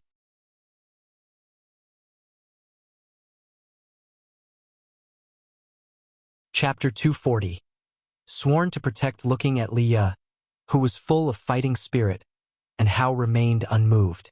If it had been before, he might have expected to spar with Liya, but now his mind was occupied only with that junior brother he had never met.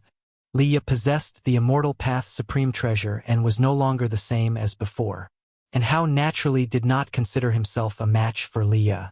However, excluding the Immortal Path Supreme Treasure, and Hao truly did not think Liya was qualified to be his opponent. Liya thought he was timid, so he said, "Don't worry, when I spar with you, I won't use that treasure. But if it's against others, I won't hold back at all, and it'll show off our supreme sex might." Zhang Buku stood beside them and snorted, "I don't mind if you use that supreme treasure. In fact, I want to test its sharpness." And Hao looked at Zhang Buku. He had met Zhang Buku before, at a time when Zhang Buku and Liya were already inseparable, though they had not yet become acquainted. He found Zhang Buku very interesting and could feel the immense strength of his chi blood. In terms of real strength, he was certainly stronger than Liya. "What's your name?" And Hao asked Zhang Buku, staring at him. Zhang Buku replied, "My name is Zhang Buku. I'm Liya's brother." Liya's mouth twitched, but he did not refute. And Hao nodded and then said nothing more, turning around. Liya became interested, stepped forward and said, "The three of us come from the Supreme Sect and have joined the Star Sea congregations at the same time. Regardless of victories or defeats in the future, how about mutual support?" And Hao nodded without objection. In his heart, the Supreme Sect held a high position. Helping fellow disciples was only natural to him. Liya and Zhang Buku stepped forward and stayed beside Hao, starting to chat and share their past experiences. And Hao initially didn't care, but as he listened, he became captivated by their experiences. Were these two so eager for battle? Very soon, Zhang Buku and Liya started arguing, each blaming the other, and Hao suddenly felt a bit envious of them, as they could rely on each other no matter where they went. Thinking of his junior sister and Xian, and Hao couldn't help but sigh. Even he felt that the heavens were unfair. While Liya and the others wandered in the Star Sea congregations, far away at the Supreme Sect, Guan and his disciples lived their lives as usual for 10 years. 10 years passed in a flash. Guan's age reached 139. That summer, the Heaven Ranking Tournament, hosted by the Supreme Sect, was about to begin, plunging the Supreme Sect into an unprecedented state of prosperity. In the Third Medicine Valley, within a pavilion, Guan looked at his attribute panel. His lifespan had recovered to 8 million years, and he was secretly satisfied. When he broke through to the carefree primordial immortal, the lifespan barrier alone cost him nearly 1 million years of life. In 10 years, he had gained more than 4 million years of life, which was quite stable. Next, Guan planned to aim for 100 million years of life, at which point he would comprehensively enhance his attribute panel before breaking through to higher realms. Although it seemed far off to gain a 100-million-year lifespan in just 10 years, Guwen was not anxious. He still had a trump card, which was the Outer World Cave Heaven. The seventh-order medicinal herbs in the Outer World Cave Heaven couldn't mature in just a few decades, and every month, Guwen brought in high-rank seeds. What Guwen was currently thinking about was collecting an Immortal Path Spirit Tree. Last year, during a private auction held by Sage Tang Hai, an Immortal Path Spirit Tree appeared, but unfortunately, its price skyrocketed. Guwen could not afford it due to his regular purchases of high-rank medical herbs. The other party was a great cultivator from the Star Sea congregations with deep pockets and an astonishing background. Guwen had not resorted to robbing for a single tree. There was no need to make enemies, as an Immortal Path Spirit Tree would not gain him a million-year lifespan at once. Moreover, at that time, the Supreme Sect and the Star Sea congregations were on good terms. His disciple and Hao was also comfortably staying in the Star Sea congregations. There would be another chance in the future. Seizing this heaven ranking tournament, Guwen planned to amass wealth. He was looking forward to the upcoming excitement. He stood up, preparing to head for the Mystic Valley, as an acquaintance had returned. After coming downstairs, Guwen called over Yang Jian, then rode with the Blood Prison Great Saint to the Mystic Valley through teleportation. The disciples of the Mystic Valley had all seen the Blood Prison Great Saint and Yang Jian over the years, so they knew of their relationship with Gu and did not go upstairs but began patrolling the gardens in the valley, with Yang Jian and the Blood Prison Great Saint following. After 10 years, the 32-year-old Yang Jian had already reached the second layer of the core formation realm. At such an age, with such cultivation, he was among the top-tier talents of the time. Considering that Yang Jian, at the age of 20, was only at the third layer of Qi cultivation realm, his talent was immeasurable. Yang Jian still concealed his cultivation, appearing to be at the seventh layer of Qi cultivation realm. Yang Jian, who practiced the all things form and energy art and the heaven and earth primordial skill, had an extremely powerful Qi blood. Guwen judged that cultivators at the nascent soul realm couldn't withstand his strength. With Guwen's teaching, Yang Jian had grown more steady, neither arrogant nor impetuous, showing the demeanor of a true disciple.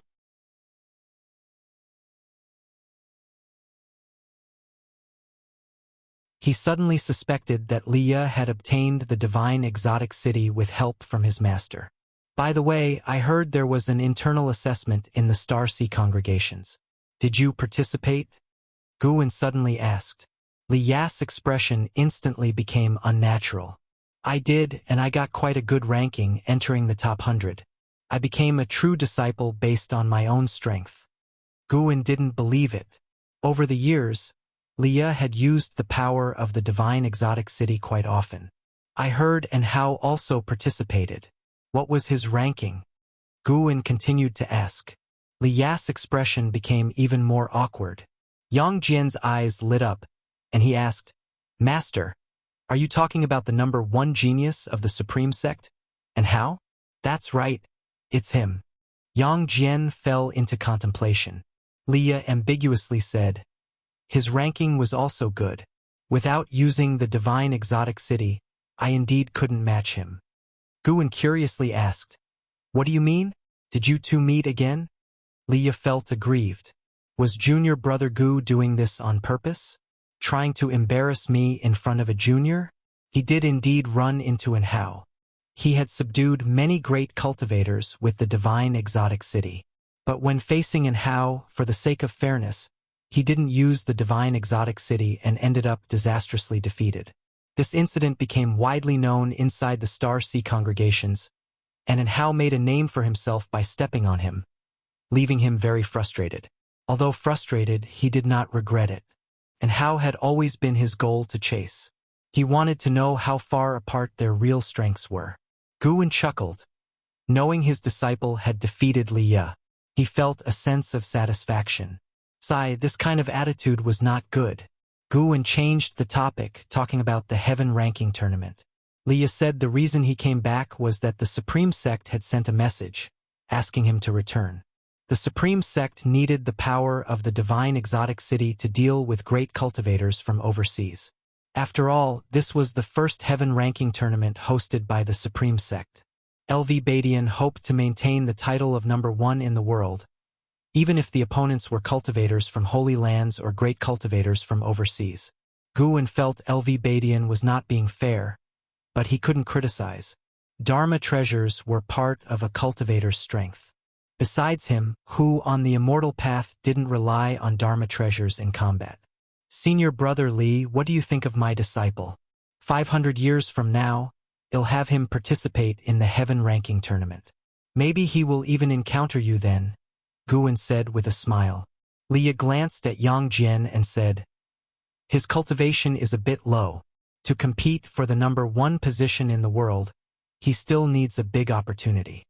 Yang Jian remained silent, standing honestly aside. Guwen laughed and said, in any case, I believe my disciple has great chi fortune. He will eventually astonish the world. Although I'm uncertain if he'll live to see that day, I hope you will support each other on the immortal cultivation path, advancing and retreating together. After all, this path requires more than just oneself. These words made Liya emotional. He knew junior brother Gus' talent was mediocre, so he certainly couldn't vie for longevity like him. Liya earnestly said, rest assured, your disciple is my disciple. As long as I am alive, I will protect him with my life. Anyone who dares to harm him must step over my dead body first. Yang Jian looked at Liya, his eyes showing a change.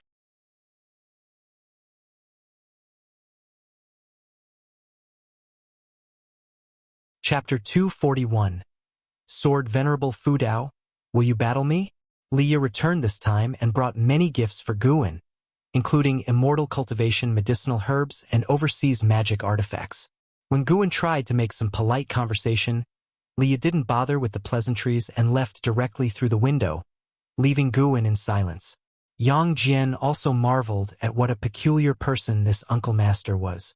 Although Liya seemed unreliable, Yang Jian still held a good opinion of his actions and words.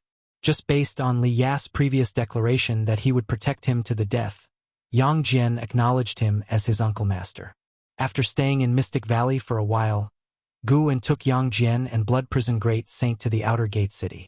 With the approaching Grand Tournament, cultivators frequently flew across the sky, not just from Supreme Sect but from all over the world. No matter the outcome of the Grand Tournament, Supreme Sect was set to gain substantial benefits this time, and Guwen was eager to see how much profit Supreme Sect would share with Sword Venerable Fu Dao. Days passed by. 5 days later, though the weather was hot, the inner and outer gate city was crowded due to the imminent start of the Grand Tournament.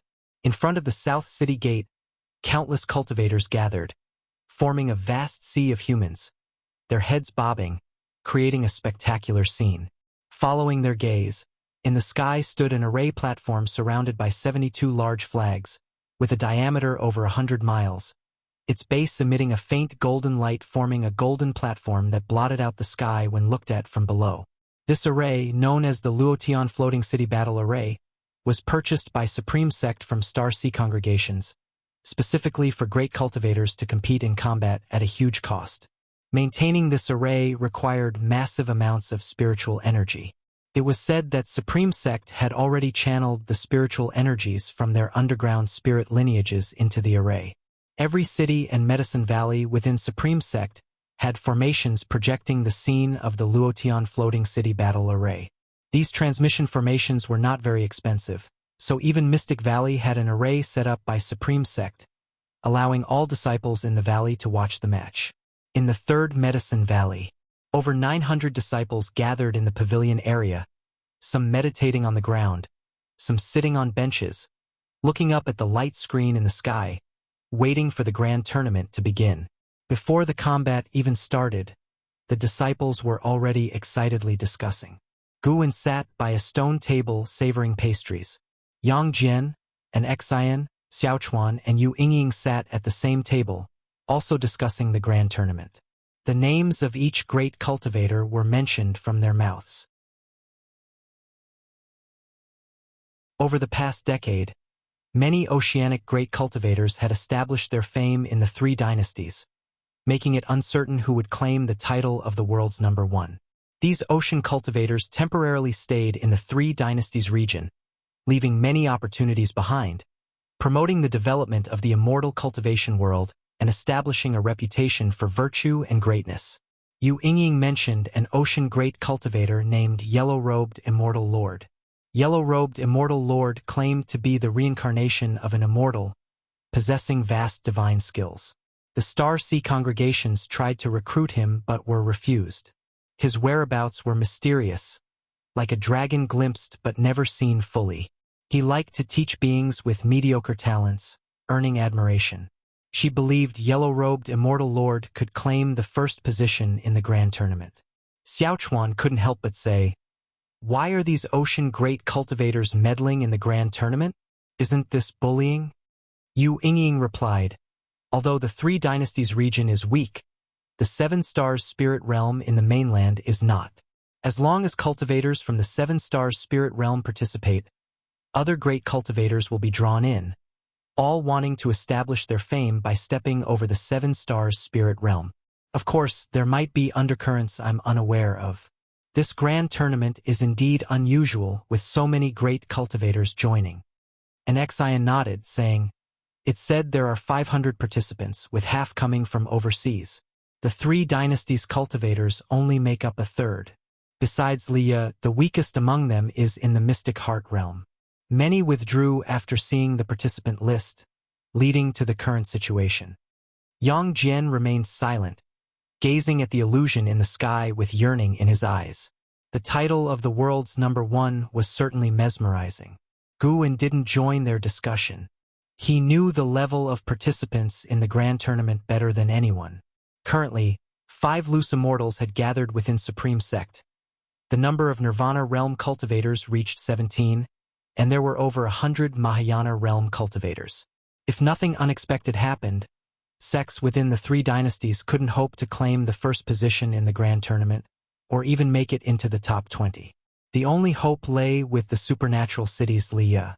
Moreover, Guwen sensed a wandering immortal's presence, hidden in the mountains outside Supreme Sect, purpose unknown. This grand tournament was no longer just a test among the immortal cultivation world of the Three Dynasties. Guwen wasn't worried, though. If Supreme Sect faced destruction, he would intervene. If they weren't in danger, he wouldn't act even if Supreme Sect lost. One must accept their inferiority.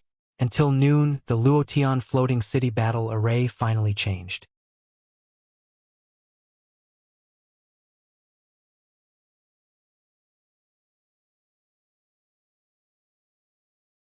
Wind and fire swirled, entangling the dragons, causing them to grow rapidly, their heads piercing the top of the Luotian floating city battle array. At that moment, the thunderclouds suddenly parted, revealing a vast starry sea in the sky. All creatures' eyes reflected the resplendent starry sea, magnificent and fantastical.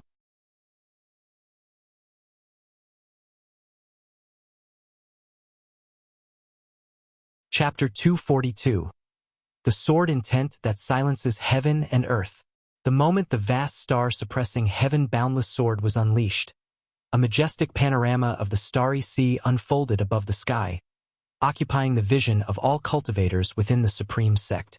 When the demon ancestor had previously attacked the Northern Territory, this sword array had also appeared, but only the frontline cultivators had seen it.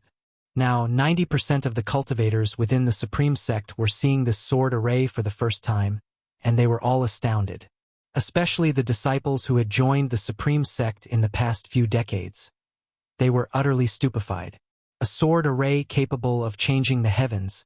How many years of cultivation would it take to reach such a level? Within the Luotian floating city battle array, Sage Bai Luo was locked in by the sword intent of the vast star-suppressing heaven-boundless sword. The moment the infinite starry sea appeared, he felt his mana solidify within him, a suppression so intense that it made his heart pound. Sage Bai Luo's face paled, regret creeping into his heart. He had thought that Sword Venerable Fudao was merely a wandering immortal. After all, Sword Venerable Fudao had previously only slain loose immortals. Despite knowing he might not be a match for Fudao, he believed he could at least gauge his opponent's strength. Now, feeling the sword intent of Fu Dao, he was reminded of the insignificance he felt 1,000,000 years ago. The gap between them was immense, at least a full major realm apart. He was a wandering immortal, so sword venerable Fu Dao must be heaven and earth. Sage Bai Luo muttered through gritted teeth. This time, he did not call out to heaven and earth, knowing he couldn't escape and had no choice but to fight to the bitter end. After a brief moment of silence, the Supreme Sect exploded in an uproar. Countless disciples of the Supreme Sect raised their arms and cheered. The high-level cultivators on the heavenly repair platform were equally excited, with Zuijian beside the heaven-cutting axe even kneeling down in a posture of devout worship. In the Third Medicine Valley, over 900 disciples were similarly excited, shouting the name of Sword Venerable Fu Dao. Yu Yingying saw Sword Venerable Fu Dao in action for the first time, her small mouth agape with an expression of incredulity. Yang Jian was also frightened. What kind of sword array was this? Too exaggerated. He couldn't help but look at Guan, who also wore a shocked expression. Could Sword Venerable Fu Dao not be his master? Indeed, he had not sensed his master's mana dissipating. Pay close attention and see how much you can comprehend. Guan's voice suddenly reached Yang Jian's ears, making him widen his eyes in astonishment. Was his master really Sword Venerable Fu Dao? This sword array, how did he accomplish it? He didn't see him make a move. Already having formed his core, Yang Jian felt he had a deep understanding of immortal cultivation. But today, his master's technique overturned his comprehension. The vast star-suppressing heaven-boundless sword was high above, far from the Third Medicine Valley. No one would have thought that Sword Venerable Fu Dao was hiding here. Yang Jian had thought that Sword Venerable Fu Dao was up in that vast starry sea, overlooking all beings. At that moment, the stars in the vast sea burst into light, and one by one, stars began to fall more and more, densely packed, with a momentum that suggested the sky was collapsing, bringing the clamor of heaven and earth to a sudden halt. All beings looked up, their eyes wide and silent, as if witnessing an immortal phenomenon. Countless stars fell, bursting with sword chi, causing the trees of the mountains and rivers to sway violently, and dust to be swept away into the distance. Within the inner sect city, Leah stayed in a courtyard, looking up at the vast star-suppressing heaven-boundless sword, secretly alarmed. Could the Taizong divine shocking sword reach such a degree? He turned his head to look at the divine exotic immortal spirit on his shoulder and asked, could divine exotic city withstand this sword with its power? Withstand? I almost got killed by him and you're asking me that? The divine exotic immortal spirit, feeling the sword intent from the sky, could confirm that Sword Venerable Fu Dao was indeed his master. He replied, not sure. His voice, full of childishness, contrasted sharply with his inner thoughts. Leah continued watching the light screen in the sky, wanting to see if Sage Bai Luo could withstand a single strike from Sword Venerable Fu Dao. Facing the endless stream of star sword energy, Sage Bai Luo shouted angrily, raising his staff as surging mana flowed into two azure dragons, which were wreathed in fierce flames and strong winds as they soared into the sky. The dragon's roar exploded. Countless people held their breath. Numerous streams of star sword energy fell, colliding with the dragons in midair. The gigantic azure dragons, ridge-like, were blocked abruptly. Starting from the dragon's head, they were shattered one after another, dissolving into azure winds sweeping across the world. In an instant, the two azure dragons were obliterated by the star sword energy. The power of the sword chi was unstoppable. Sage Bai Luo was illuminated by the sword light. His eyes widened, filled with fear, as the relentless star sword energy poured into the Luo Tian floating city battle array. A resplendent sword light erupted, causing heaven and earth to lose color, and countless beings to close their eyes. Blinded, only the sound of the wind could be heard. Several breaths later, cultivators gradually regained their vision. As more and more people opened their eyes, when they saw the scene within the light screen in the sky, their hearts raced. The Luo Tian floating city battle array remained, but its golden light at the base fluctuated violently, on the verge of dispersing, while Sage Bai Luo, kneeling inside, maintained a raised staff stance. The staff in his hands was only half remaining, smoldering, and he was covered in blood, his hair disheveled and utterly battered. Sage Bai Luo trembled all over, his bulging eyes bloodshot. The infinite starry panorama was slowly dissipating, signaling the end of the battle. Sage Bai Luo's heart filled with endless fear. Luckily, he had sought battle before the heavenly ranking tournament. Otherwise, at any other time, he might have perished. He couldn't even withstand a single move from Sword Venerable Fudao. Gritting his teeth, he wobbled to his feet, turning and flying towards the horizon, rapidly escaping the Luotian floating city battle array and disappearing to the edge of the sky. When he came, he was wildly boastful. But when he left, he was a defeated silence. Heaven and earth erupted in thunderous cheers. So strong. This is the strength of Sword Venerable Fudao? That Sage Bai Luo was so arrogant before. Who would have thought he'd be defeated so completely? If the sect leader hadn't set the rules, I bet he'd be dead. No kidding. Once Sword Venerable Fudao makes a move, who can survive? It's said the vice sect leader survived. Could he also be an immortal? Disciples of the Supreme Sect jeered at Sage Bai Luo and praised the overwhelming power of Sword Venerable Fudao. Even disciples from other sects were excited, though the great cultivators preparing for the heavenly ranking tournament grew tense. After this battle, they dared not act recklessly. The sword intent just now had snuffed out any fighting spirit. The morale of the Supreme Sect soared, the sect bustling as if celebrating the new year. Once the sword intent illusion above the sky completely disappeared, the Luotian floating city battle array also returned to its full state. The first match of the heavenly ranking tournament, Zhou Zhu of Heaven Sect versus Gu Xian of the Supreme Sect. LV Baishan's voice rang out again, this time brimming with dominance, as if he were Sword Venerable Fudao himself. Following his words, Zhou Zhu and Gu Xian flew into the array. Zhou Zhu's face was complicated, while Gu Xian looked spirited. They exchanged a few words, judging by the mouth movements. It seemed Gu Xian was mocking the Zhou family's choice. In the third Medicine Valley, Guan stood up and said, "You all keep watching. They'll go fetch something from inside." And Xian and Xiaochuan nodded, while Yu Yingying remained immersed in the grandeur of Sword Venerable Fudao. Yang Jian watched Gu An's departing figure, his mind speculating. He didn't bother thinking about the fate of Sage Bai Luo. Instead, he began to recall the magnificence of the vast star-suppressing heaven-boundless sword.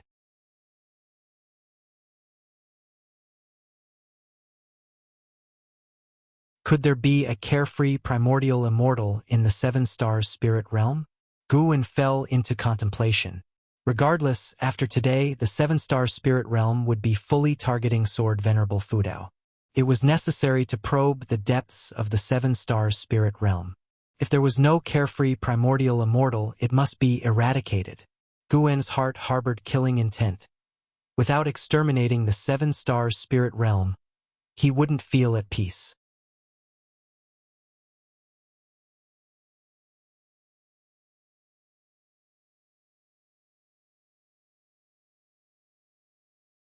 Though the foundations of the Supreme Sect were still weak, the sect's momentum was now unstoppable. The second match was between overseas cultivators. Guan suspected that LV Baitian manipulated it again, but it didn't matter much, as the Tianbang tournament was a knockout competition. When they lose, they are eliminated. For those aiming to win first place, they only cared about the final victory. Even if other cultivators had opinions about the rankings, they could not afford to lose face in front of the world. This match, a combat between Mahayana realm cultivators, was magnificent, with spells and divine skills displayed in grandeur, causing the bottom of the Luotian floating city battle array to glow with a rainbow of light. The Mahayana realm cultivators' battle lasted nearly 2 ancient hours before a winner emerged. Most spectators did not find it tedious and remained excited. The Tianbang tournament continued day and night. Even at night, there were combats. On the third day, Yilan and Jinqin came to find Guan to watch the battle together. They had learned that there was a match involving Liya today, so they wanted to witness Li Ya's divine skills together. Yilan sat beside Guan, reminiscing about their days in the Mystic Valley. Recalling the past, neither she nor Zhenqin could have imagined reaching today. Whether it was Yilan or Zhenqin, they had thought reaching the Foundation Establishment realm in their lifetime would be good enough. But now, with their opportunities, both had achieved divinity transformation.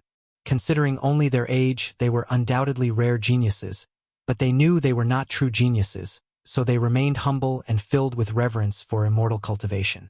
Guan also fell into memories. Being able to help those around him live better lives gave him a great sense of accomplishment. Immortal cultivation should not be pursued without emotion, at least that was how he felt. As noon approached, it was finally Li Ya's turn. When the ancient sect called out Li Ya's name, a deafening cheer erupted throughout the supreme sect. The name of divine exotic city had long resounded across the world. Although Li Ya's talent wasn't as great as in Hao's, no one underestimated him because of his immortal path supreme treasure. Li Ya's return clearly meant to help the supreme sect contend for the first place in the Tianbang tournament. How could the disciples not cheer for him? Listening to the cheers from all around, a smile appeared on Guan's face. 100 years ago, before leaving the Mystic Valley, Li Ya had boasted that he would one day be famous worldwide. Today, he achieved his ambition. I hope 1,000 years from now, you will stand at an even higher place and have more people cheering for you, Guan thought as he looked at Li Ya in the sky display. People's characters and pursuits differ, leading them to choose different paths.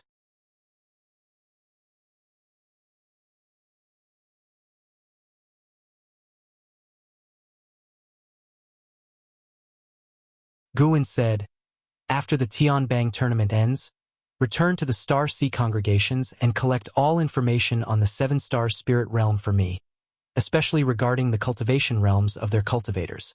I only want the information. You won't be shortchanged.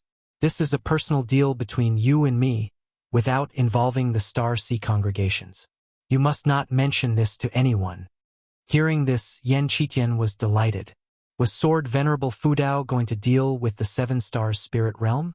He quickly agreed. No problem. There's no need for a deal, senior. They'll collect the information for you for free. The 7-star spirit realm is not only your enemy but ours as well. But it's best not to inform the Star Sea congregations about this, at least not for now. Understood, senior. Guan immediately disappeared from the spot. Yan Qitian breathed a sigh of relief, feeling immense pressure facing Sword Venerable Fudao. Felt like walking on a knife's edge. Could it be that Sage Bai Luo was invited by the 7-star spirit realm? Yan Qitian pondered.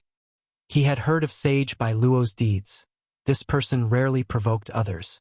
His challenge to Sword Venerable Fudao before the Tianbang tournament was clearly out of enmity.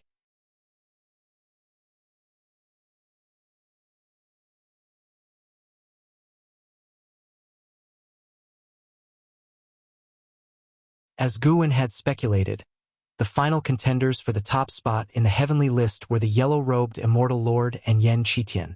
Their grand battle lasted 3 days and 3 nights, finally ending with Yan Qitian conceding defeat. The Supreme Sect remained bustling, and the tax revenue from various resource transactions delighted the sect leaders. The first heavenly list tournament was highly successful. Other sects couldn't easily imitate such grandeur. Only until autumn did the Supreme Sect regain its peace. Before leaving, Li Ya visited Guan. They chatted for 2 ancient hours before Li Ya departed with grace. This time he truly became a hero, gaining great renown. In the immortal cultivation world of the 3 dynasties, his fame overshadowed both the yellow-robed Immortal Lord and Yan Qitian, because he was one of their own and due to his age and legendary experiences. These matters had little to do with Guan. The Heavenly List tournament was just a minor episode for him. What truly pleased him was that the Supreme Sect had obtained the storage bag before the Heaven-Cutting Axe. It was the highest-grade storage bag, containing an immense amount of spirit stones. After calculating, he felt that the Supreme Sect had not deceived him, showing great sincerity. The disappearance of that storage bag also thrilled the higher-ups of the Supreme Sect, as they believed it signaled an even closer relationship with Sword Venerable Fudao. The supreme sect acted swiftly, and the roster of the Heavenly List tournament quickly spread throughout the immortal cultivation world, distributed freely. Through the roster, they learned about the origins and formidable cultivation levels of the Heavenly List great cultivators. Unconsciously, the supreme sect's image became even grander in their minds. To summon so many immortals for combat, the supreme sect was undoubtedly the premier sect in the immortal cultivation world. In the Taizong dynasty, Zhangzhou in the palace garden, Li Xiandao, clad in a dragon robe, sat at a table, perusing the Heavenly List, and softly praised. The supreme sect is ruthless with this move. With this roster, the world will believe the supreme sect has the power to summon immortals. Sitting across from him was a woman, Jiang Qiong. Behind Jiang Qiong stood two figures, two ghost cultivators from the 9 Nether 13 Evil, while behind Li Xiandao stood two great cultivators, one of whom was Yi Luyun, who had once cultivated in Tianya Valley. Jiang Qiong chuckled. "Isn't your majesty the one who truly benefits? Prince Li Ya's name is renowned worldwide now. Who doesn't know he is your son?" Speaking of Li Ya, her feelings were complex. She and the ghost mother of Ephemera had wandered divine exotic city, nearly dying, only for a younger generation to obtain it. How could they not feel envious and dejected?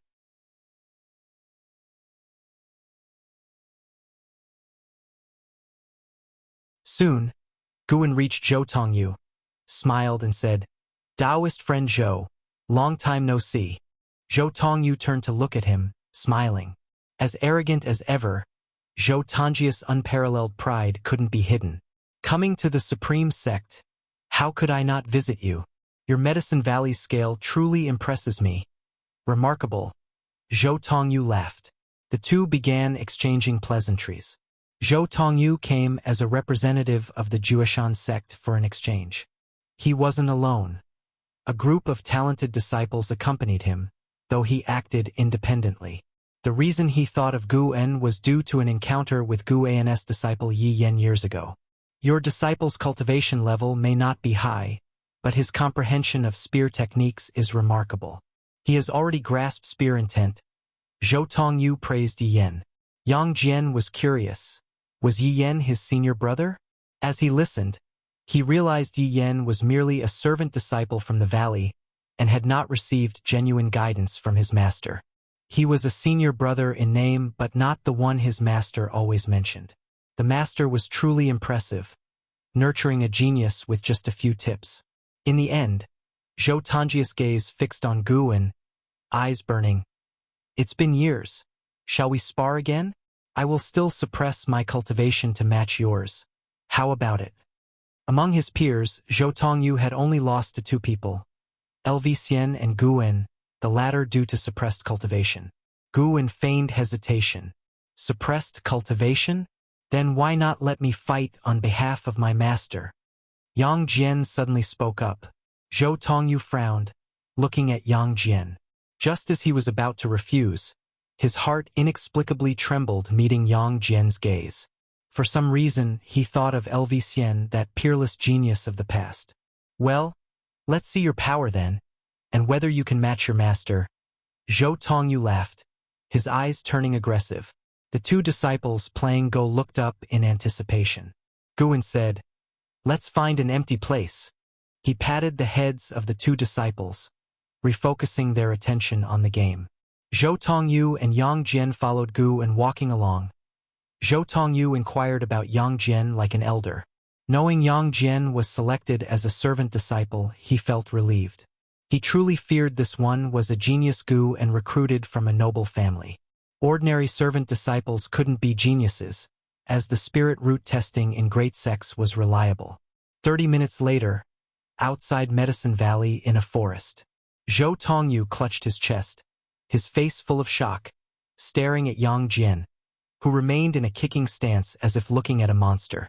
"Are you really in the energy cultivation realm?" Zhou Tongyu couldn't help but ask. Yang Jian retracted his leg and said, "We both didn't use spiritual power, so what realm doesn't matter, does it?" Zhou Tongyu nearly spat blood at his words. He felt his chest bones were about to break. How could this guy's chi be so strong? Zhou Tongyu himself was a physical cultivator and had even cultivated the evil-suppressing golden body.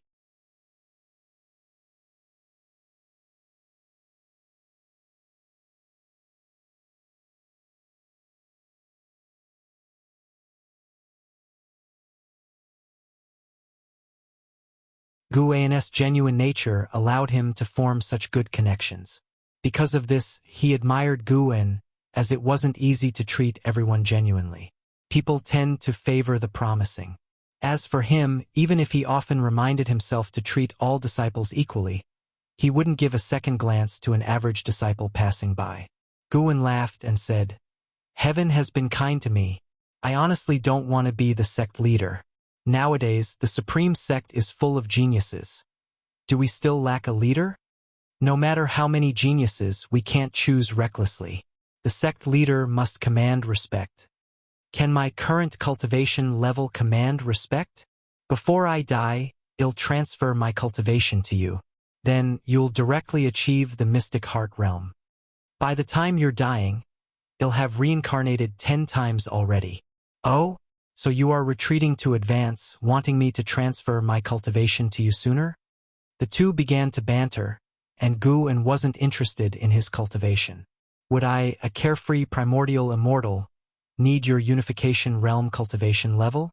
Just one breath of spiritual energy is stronger than all your lives' cultivation." That night, after LV Badian left, Gu An quietly departed as well. Yan Qitian had finally arrived. Underneath the night sky, Yan Qitian rode a cloud, gliding past the full moon, looking like an immortal. He was pondering how to face Sword Venerable Fudao. Though he was working for him, the thought of facing the Sword Venerable brought him immense pressure. At that moment, a hand suddenly pressed on Yan Qitian's shoulder, causing his heart to stop. With a roar, the cloud beneath his feet dispersed, and he fell into the forest below.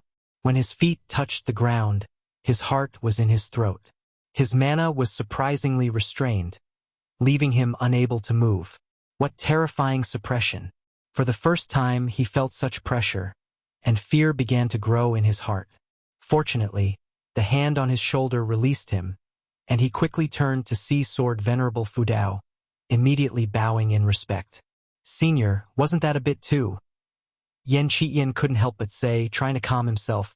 He suddenly recalled a recent book circulating in the Star Sea congregations about Sword Venerable Fudao. It mentioned that the Sword Venerable would press on someone's shoulder before killing them. He thought it was just Xian Tiany's whimsicality, but it turned out to be true. Wait, could Sword Venerable Fudao be planning to kill him? Dispose of him after use? Yan Qitian's expression changed drastically as he trembled, completely losing the demeanor of a loose immortal and second rank on the heavenly list. As the saying goes, the higher you stand, the more you fear. Being suppressed so easily by Sword Venerable Fudao, he shuddered at the thought of Fudao's unimaginable cultivation level. How could he not be terrified? Gu An spoke. "Where is it?" Yan Qitian hurriedly took out a scroll from his storage ring, offering it with both hands, nervously replying, "This is collected through the power of my family and master. Though not entirely clear, it should give a general understanding of the 7 stars spirit realm's strength." Gu An made a gesture, and the scroll entered his hand. His divine sense penetrated it, dispelling all the restrictions within. Yan Qitian nervously stood aside, fearing that Sword Venerable Fudao might suddenly decide to kill him. He didn't dare to flee as it would be useless. It was better to try to make a good impression. After a while, Gu An looked at him and said, "You did well. Our transaction hasn't been leaked, right?" Yan Qitian quickly replied, "Only my master knows. I mentioned a mysterious senior with a grudge against the 7 stars spirit realm wanting information. My master didn't press further. Except for me, no one knows it's you." Gu An nodded. Yan Qitian added, "Senior, dealing with the 7 stars spirit realm can't be done rashly. If you are willing, why not join forces with our Star Sea congregations? From the information I've gathered, the cave master of 1 star cave is a heaven and earth flying immortal who achieved it 50,000 years ago. Even our sect hierarch isn't confident in defeating him. Heaven and earth flying immortal, are they strong? Guan's question left Yan Qitian speechless. Are they strong? Yan Qitian opened his mouth, suddenly realizing something. Could it be that the other party wasn't unaware of the heaven and earth flying immortal realm but simply didn't fear any heaven and earth flying immortal? His gaze changed instantly. Looking at Guan, he felt an urge to kneel on the spot. You did well. Tonight's conversation must not be mentioned to anyone. If you dare to speak of it, no matter where you hide, I will find you, and no one can stop me.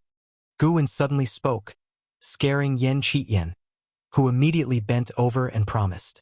After he finished speaking, Guan stepped up to him and placed 2 fingers on his forehead, making him stiffen and his eyes go vacant.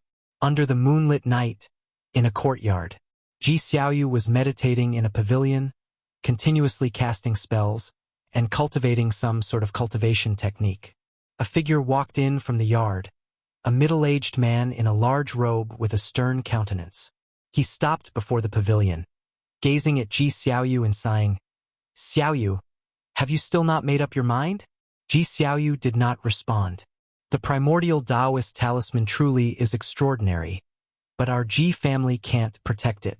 Moreover, now that the Ji family has allied with the 7-star spirit realm, we can only choose to trust them, the middle-aged man said earnestly. Ji Xiaoyu opened her eyes and looked at him calmly, her gaze making him feel uneasy.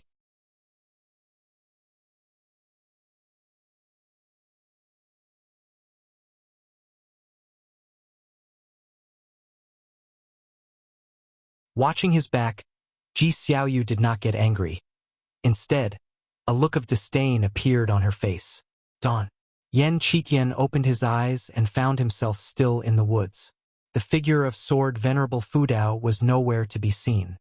He recalled the inherited memories in his mind, his expression complex. Breaking path divine light. He hadn't expected Sword Venerable Fudao to bestow an inheritance of divine skills upon him.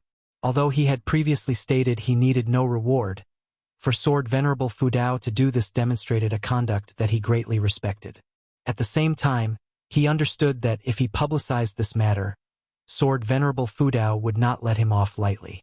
Sword Venerable Fudao was a cultivator who clearly distinguished between gratitude and grievances, always keeping his promises. He sensed that the breaking path divine light was highly unusual. It was undoubtedly a rare and great opportunity. After much contemplation, he decided to visit the Supreme Sect. After all, Sword Venerable Fudao was in seclusion within the Supreme Sect. Building a good relationship with the Supreme Sect was also a way to show his respect to Sword Venerable Fudao. Moreover, he felt this might be an opportunity for him. Perhaps, with the help of the Supreme Sect, his path of immortal cultivation could proceed more smoothly. With that thought, he flew toward the Supreme Sect. On the other side, in the Third Medicine Valley, Guan was leading the disciples in exercises. The sight of over 900 disciples practicing together was quite impressive. Even Yang Jian was practicing earnestly. The autumn air was crisp, and the spiritual energy was abundant. Guan was in a great mood, a smile beaming on his face. Seeing his sunny disposition, the disciples' spirits also lifted. After the exercises, Guan didn't leave but instead dragged Xiaochuan to play chess. The other disciples wanted to watch, but he refused. Once seated, Xiaochuan eagerly said, "Senior brother, I won't go easy on you. Recently, I've had 17 consecutive wins in chess." He arranged the black and white pieces on the board and made the first move. Guan followed with a move of his own and asked with a smile, "How is your practice going recently? Have you been taking the elixirs I gave you on time?" Xiaochuan was only 3 years younger than him and was nearing his lifespan limit. Guan planned to help him release his cultivation level in the next 2 years. Xiaochuan, unlike Liye or Zhenqin, who ventured into the immortal cultivation world, had little ambition and only helped Guan manage medicinal herbs. Yet in Guan's heart, he held considerable significance. In this lifetime, the one who had accompanied him the longest was Xiaochuan. Their relationship had long since become like family. Xiaochuan casually replied, It's all right. I've been taking all the elixirs. His focus was on winning the chess game to impress his senior brother.